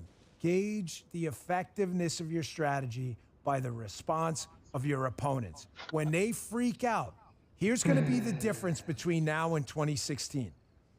Trump had surrounded himself in 2016 with rivals. I said this in the beginning. He did it for a reason. He thought it would mute the anti-Trump response. It wasn't the tactically dumbest decision in the beginning. It wasn't. It was probably a smart move. He didn't realize these people were going to sell him out. There was not a big coterie of pro-Trump people to pick from. That's not the case this time. Everybody's on board. He's making these selections now, and they're going to make the selections and flip off the media, folks, no matter what. So the more they freak out about Mike Davis, Mark Paoletta, Tom Homan, what does that mean for us? That means double and triple down your support because we're doing something right.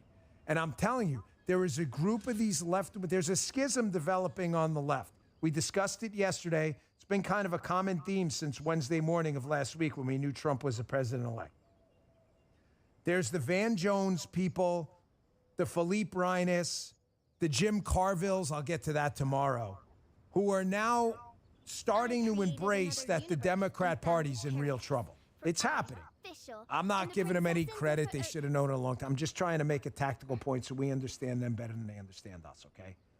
But the left-wing lunatics, the Tarloffs, the Marie Harfs, I promise you, there will not be a second of introspection. These are the chaos agents on the left, and we love every minute of it. Here is Molly Hemingway and Marie Harf. I want you to see how Marie Harf, she does not understand at all because she is incapable of processing information outside of her bubble. She's on Fox with the great Molly Hemingway, who I think should be up there for press secretary, by the way. Throw that out there. I think she'd be fantastic, just my humble opinion. She does not understand, Marie, or pretends not to understand, how the lawfare against President Trump martyred him and turned so many people off who feel aggrieved by this garbage crap system. She's still trying to make the case that this was all legal and on the up and up. Doesn't get it at all. No mirror, no self-reflection. And you should thank the Lord they got people like this, because this is going to lead to the demise of their party if it keeps going. Watch this. The abuse of law was one of these underrated issues that motivated a lot of people to vote for Donald Trump. Having Democrat prosecutors up and down the eastern seaboard trying to imprison their political opponent, bankrupt their political opponent, remove him from the ballot. This was viewed as an assault on democracy at the same time they were trying to push that message. This is the problem, and people are hoping that they will have rule of law going forward and no more of these political prosecutions designed to go after not just Donald Trump, but people who were challenging school boards, pro-life activists. This was the underrated story. Because our media are so in favor of Kamala Harris and the Democrat Party in general, they have failed to tell that story accurately. The reality is that Donald Trump was credibly accused of dozens of felony charges, was convicted of many of them, and Donald Trump has stood on the campaign trail this campaign cycle and said he wants to go after his political opponents and put them in jail. In fact, he was talking about the threat posed by the misuse of rule of law. I let you talk a lot here.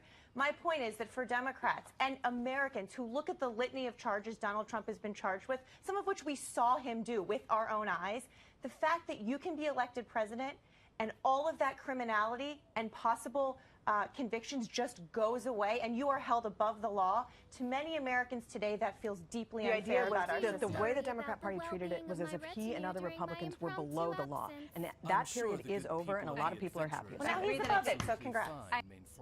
Everyone should send a big collective Twitter thank you to Marie Harf, a legend in the Republican, yes.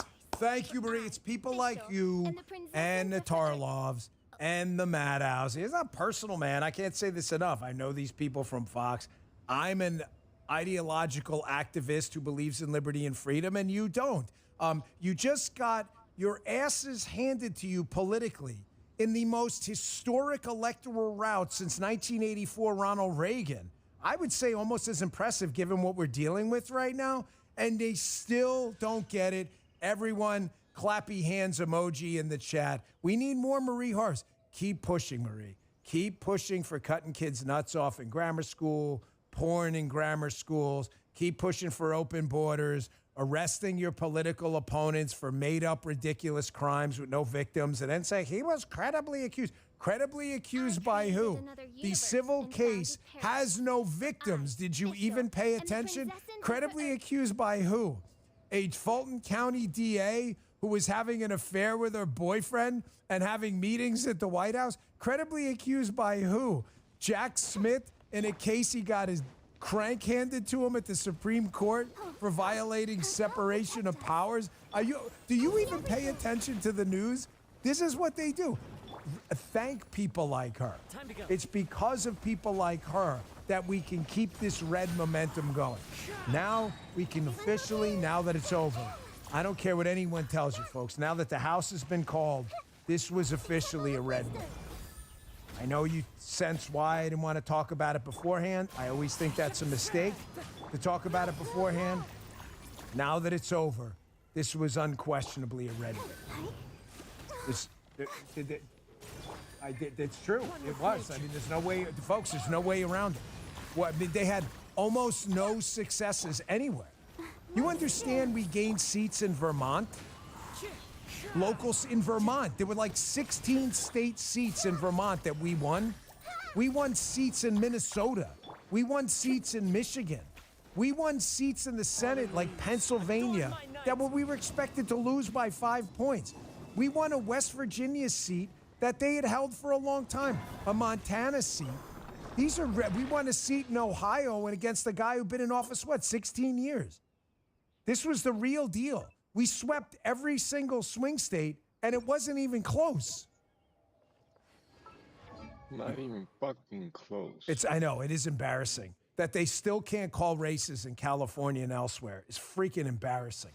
Like, get your together, man. Folks, we do have a bit of a problem, though, and this clip is important. And it's something we're going to have to deal with. I shouldn't end on, it's not bad news, but it could be. The House majority we have is slim. We can't lose anyone. And with some appointments like Mike Walls and Elise Stefanik coming out of the House, those margins are going to be even slimmer. If we can afford to lose one vote, you're going to get a lot of people in the House who are going to say, I ain't voting for that unless you give me X. And it causes a lot of problems. I want you to listen to a guy I really liked, Peter St. Ange. He does a lot of economic stuff, but he nails this topic. You need to stay on your representatives from day one and say, I will be watching you and how you vote in this Trump agenda. This is no time to let off the gas. We can't lose anyone. And with 219 members, that's a big problem. Check this out. It is official. Republicans swept the entire election, winning the presidency, the Senate, and the House of Representatives.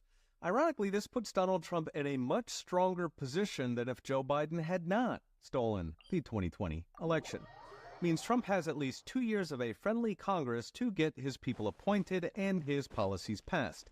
Still, the majorities are narrow. It looks like 53 Republicans in the Senate. You need 50 for control when you have the Veep, and maybe 221 in the House, where you need 218. So that's +3 in the Senate, +3 in the House, which is very narrow historically.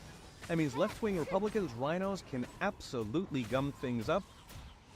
They won't be able to gum things up if you make sure they don't gum things up. But he's not wrong. They'll try.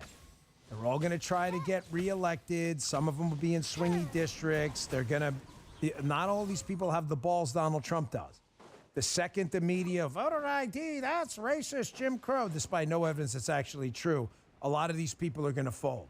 They won't fold if you stay on them and make sure they don't fold. Critically important you stay on that case, folks. Hey, I really appreciate you tuning in. Of course, we have our shirts, Don't Get Dead. We have 4 more years. That was a viewer suggestion. Selling like crazy. Really appreciate it.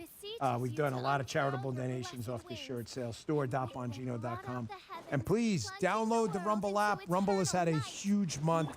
We are just exploding everywhere. I really appreciate it. It is free. It is the free speech alternative to YouTube. Rumble.com/Bongino. Join us every day live at 11 a.m. Just do that little thing. Hit that subscribe, follow button. It's free. Doesn't cost you anything. And please download the Rumble app. And if you wouldn't mind giving us a follow on Apple Podcasts and Spotify, we would deeply appreciate it. I'll see you on the radio show here on Rumble in a little bit. And back here tomorrow live at 11 a.m. Thanks for tuning in. You just heard The Dan Bongino Show.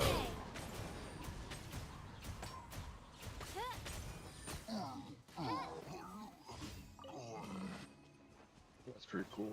And shit.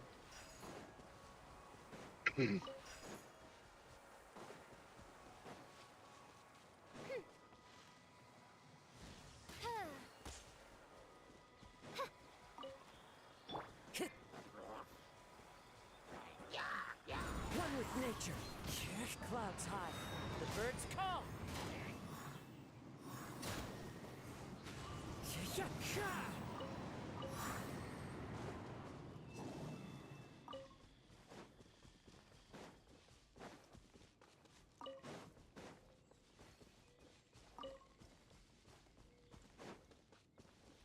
Time to go.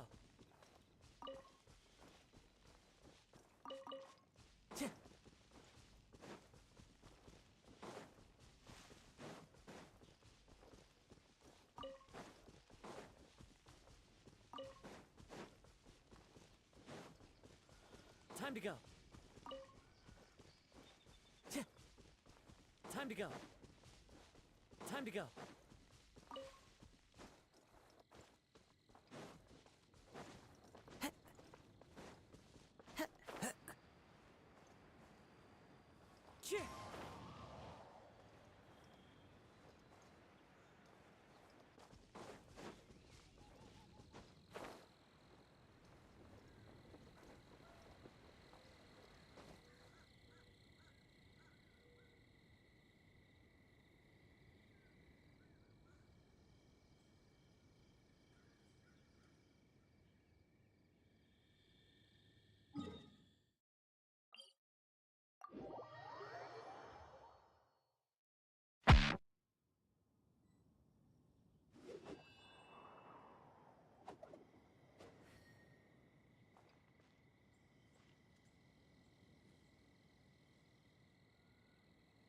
The citizens will have all the money, and they'll have it in unconfiscatable, uncensorable Bitcoin on their own nodes in their own houses. And so that's what's happening in El Salvador. That's the program I'm pushing. You know, I advise the president on Bitcoin policy, and that's my dream for El Salvador, is to become a decentralized Bitcoin governance model. And that should be the way the world works. We should not be slaves to the government. The government should coming to us and asking us for permission and then raising money from us. And that's the way that the social contract should run. And with Bitcoin, that's possible. Before Bitcoin, that was impossible. You needed a centralized authority and a centralized clearing corporation to deal with the thing that you're using as money.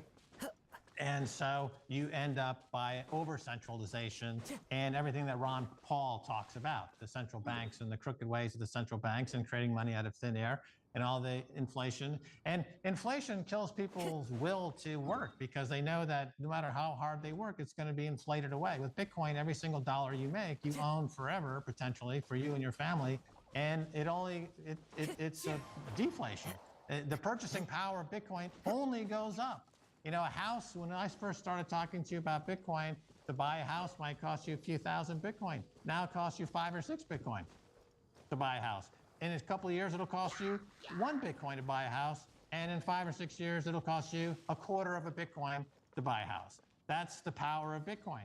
That's where you want to be on that side of the economy. And once everybody has a ton of Bitcoin on their own nodes and it's unconfiscatable and the government can't confiscate it and there's nothing they can do about it, and the government's all holding fiat money, which is going to zero against Bitcoin, by the very definition, government is demonetizing itself.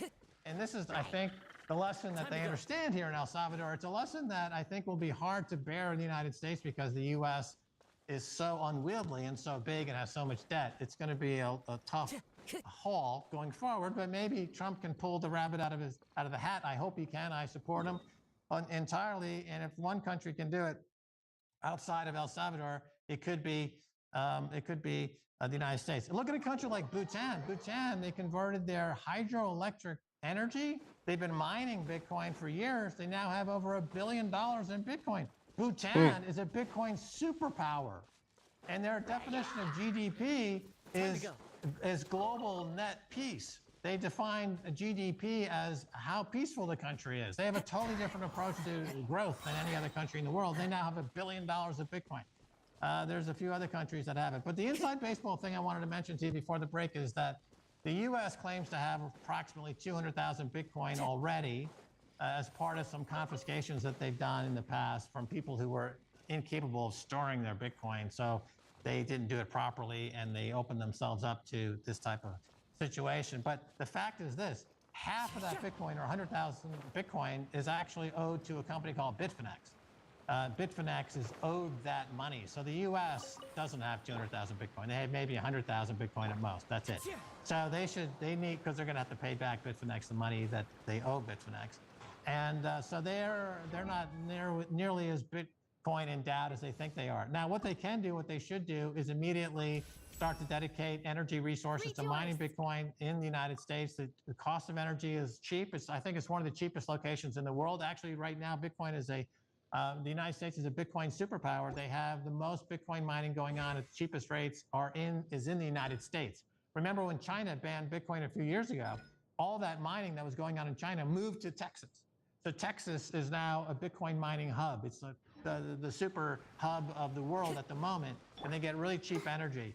So the U.S. should start to tap into that and do its own mining. And of course, this is the ultimate trick, is that the U.S. will start printing money to buy Bitcoin.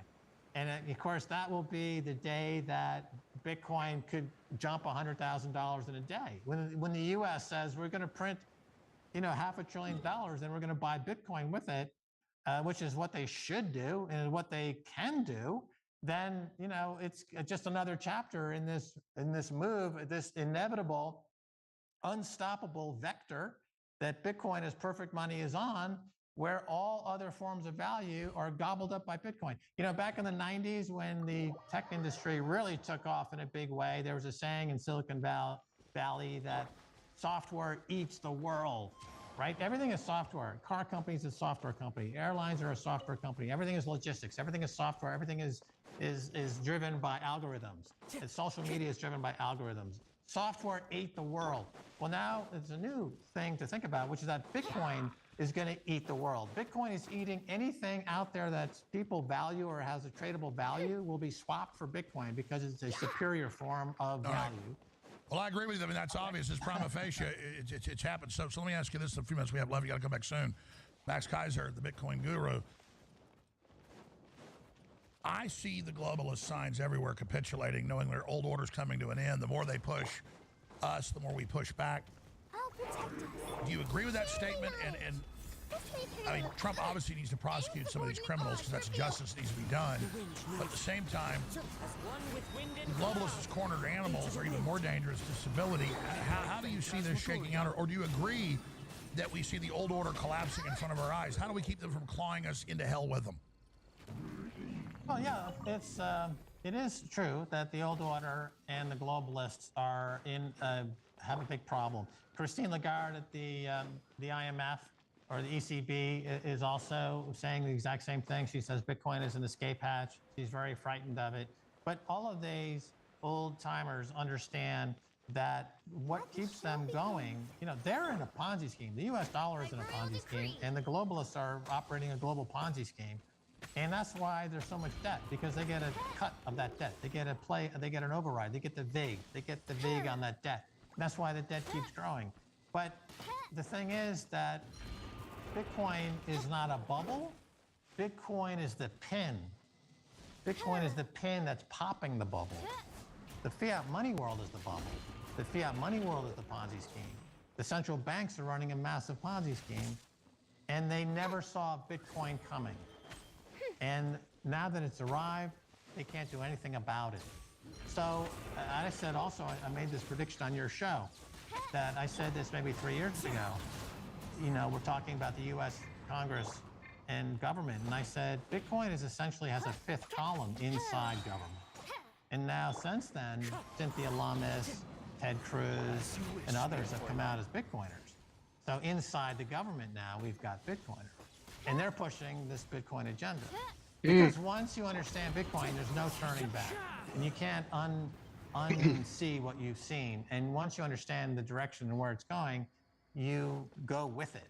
And now the U.S. government is fully orange-pilled, as we say, and they're now firmly in the Bitcoin camp. But they've come to it at a time in history that's not opportune. Obviously, they would, if they came into it sooner, they would be better off. But they've come to it when you come to it.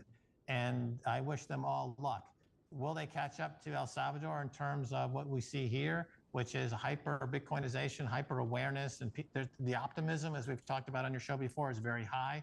People love the fact that they have unconfiscatable wealth, that the president supports them. And it's really a nirvana. It's a fantastic place to visit. And I hope you come in January and see for yourself and verify what I'm saying here. This is really what America used to be. You know, this is where it's happening right now. This is freedom. This is the headquarters of freedom. It's the global capital of Bitcoin. It's also the global nexus of economic freedom. Incredible. MTG's about to join us. Closing comments, Max Kaiser. Well, just thanks, Alex. You know, I know that no matter what happens, you'll be on the air, even if it means talking into a Dixie cup attached to a string, you know, with your neighbor. You know, you're not going to stop. I know that from your public access days during the Waco, Texas massacre, when you got started in the 80s. Nothing can stop you. Alex Jones is the Bitcoin of broadcasters. There's nothing that can stop Alex Jones. And anyone who thinks that they can stop Alex Jones has always been wrong. And I look forward to being on your show again soon. No matter where you are, I'm with you, Alex Jones. Thank you, Max. Say hi to Stacy for me. Will do. All right. God bless you. All right, folks. Bitcoin has officially conquered the world. And I'm going to post that on X right now. Boom. And I think that's a very clean statement. I think that's an accurate statement. That doesn't mean that real estate isn't great and gold and silver. You need to have a portfolio mix of things. And Bitcoin, you know, takes some knowledge and research to get into, so be careful. But, you know, Max Kaiser's the guru of that, and that was really powerful. But I tell you, God can take me off the air. And if God is working through us and you don't decide to keep me on air, you could do that too. So I'm certainly far from invincible. But my spirit to fight is strong. And that's why we can be shut down tomorrow at this secret auction now. And they made a bunch of changes to it last minute. And I'm going to just wait and see what happens. And I'll tell you what happens. But it looks pretty weird. But it doesn't matter. I'm not going to give up. The crew's not going to give up. But we need funds to operate the satellite uplinks, the servers, the studio, the legal, all of it. And to basically restart. And we've got a lot of it done, maybe 70%. We're ready to go. But it's going to, you know, have some fits and starts and things in it. And money is the thing that can fix all that. Plus, we have great products. So you want the supplements. You want to get the great Patriot apparel. There's a new limited edition designer poster that I came up with that I think is awesome with Trump, with that graph of how she tried to steal it, but he'd overpower it. I said, this meme predicts what's going to happen. So we have that limited edition poster. It says back to back to back. That's there. And so I hope you go to the AlexJonesStore.com and get that poster. It's $29.95. That way we get some real funds in. You have a piece of history. Look great on your office wall or on your home or your business. It's a limited edition. And that way we get some real funds in because it doesn't cost a lot to make the poster, though it's high quality, looks great, it's on great paper, and then shipped to you. But you know, then we bring in some real funds there because the supplements are excellent, but there's not a lot of profit in them because we're competitive, our sponsor's competitive. The T-shirts are great, but you know, an XXL costs like 16, 17 bucks, and small like 15 bucks. You know, we're selling for 25, 30 bucks, and then the sponsor gets part of the money, we get part of it. It just takes a lot of T-shirt sales to fund the operation, but they're great because they spread the word. You exercise your free speech. You're not intimidated. When we show the word the majority, we're bringing America back. So get your Patriot apparel. Get your great limited edition posters. Get your amazing Ultimate Sea Moss, Irish Sea Moss, the superfood for your whole body. It's all there at thealexjonestore.com. And if you go to thealexjonestore.com/VIP, or there's just a big red link at the right-hand corner, you sign up, $30 a month. Cancel any time, get $40 to spend in the store each month. Everybody that's going to get product there should become a member. Then you love the products, reorder them. We create a relationship. You remember. We send you emails, special reports, special deals, special sales. All of it at thealexjonestore.com/VIP. All right. Wow. We've only got a little while with her, and I really appreciate her coming on during all the busy things she's doing. The great Congresswoman from Georgia, Marjorie Taylor Greene, with what happened in the election, what the deep state's going to try, the appointments, getting the right people in, all the great announcements that Trump is making. And then I got to spend some time because she is totally and completely vindicated. She said they were flipping votes first. They admitted they did it nationwide, but it still failed. She said FEMA is not giving aid to Trump supporters and conservatives. Now the FEMA person that was fired has gone public. They were told to do it. The documents have come out. So just vindication, vindication, vindication that is happening right now for everything that Marjorie Taylor Greene talked about. And while we're getting her feed squared away, I want to play a clip of the FEMA official. FEMA official fired for avoiding homes with Trump signs, turns on FEMA leadership. This is not isolated. Well, I mean, hell, they had official FEMA video conferences where they said, we used to give everybody aid. That's egalitarian. Now we give it to LGBTQ, whatever. Here's that clip. Stating that I was fired. They all alleged that these actions were made on my own recognizances and that it was for my own political advances. However, if you look at the record, there is what we call a community trend. And unfortunately, it just so happened that the political hostility that was encountered by my team, and I was on 2 different teams during this deployment, they just so happened to have the Trump campaign signage. FEMA always preaches avoidance first and then de-escalation. So this is not isolated. This is a colossal event of avoidance, not just in the state of Florida, but you will find avoidance in the Carolinas. Senior leadership will lie to you and tell you that they do not know. But if you ask the DSA crew leads and specialists what they are experiencing in the field, they will tell you. Demand for FEMA to give you those incident reports. It's going to be the whistleblowers that bring down the corrupt left. MTG totally vindicated on the election fraud. We still overpowered it, vindicated on FEMA, denying aid. But first off, we got limited time. Thanks for being here. Wow, the election, what's going forward? How do we secure this win? Well, we have a lot to do, Alex. And as you know, we're in the lame duck session of Congress. This is the most dangerous time. It's the dying of the Biden regime, and we are going to have to be very careful. But we've got to make sure that our elections are secure. As you know, these last remaining House seats and a few of the Senate seats look like there's been a lot of election fraud going on. And I think this is a continued fight that we're going to have.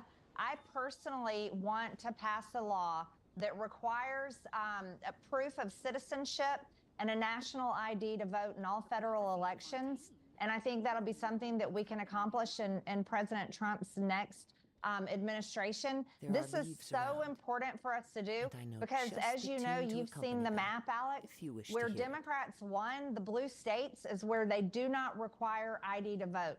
So the most important thing we can do is require ID to vote, but also proof of citizenship. That way we make sure there are no illegal aliens voting in our elections. That will be critical. We're going into this majority. We have the trifecta, Alex, but it's important to talk about. You know, President Trump, he won with a landslide historic victory, winning 312 electoral college votes and winning the popular vote by pretty much 4 million or possibly more votes. And we should have swept the House. This should have been a massive landslide of House seats, but we didn't. As a matter of fact, we barely control the majority right now. I think it's been called at 219 seats. I think we'll finish out with 220 seats or pretty much close to that. But we should have had many more House seats won.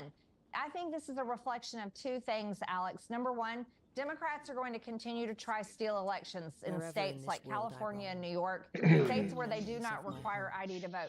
Number 2, it was the failures of this Republican-controlled House that did not motivate and energize the American people to vote for House Republicans. She said They motivate. were fully into voting for President Trump, and they proved it with his historic victory. But they were not motivated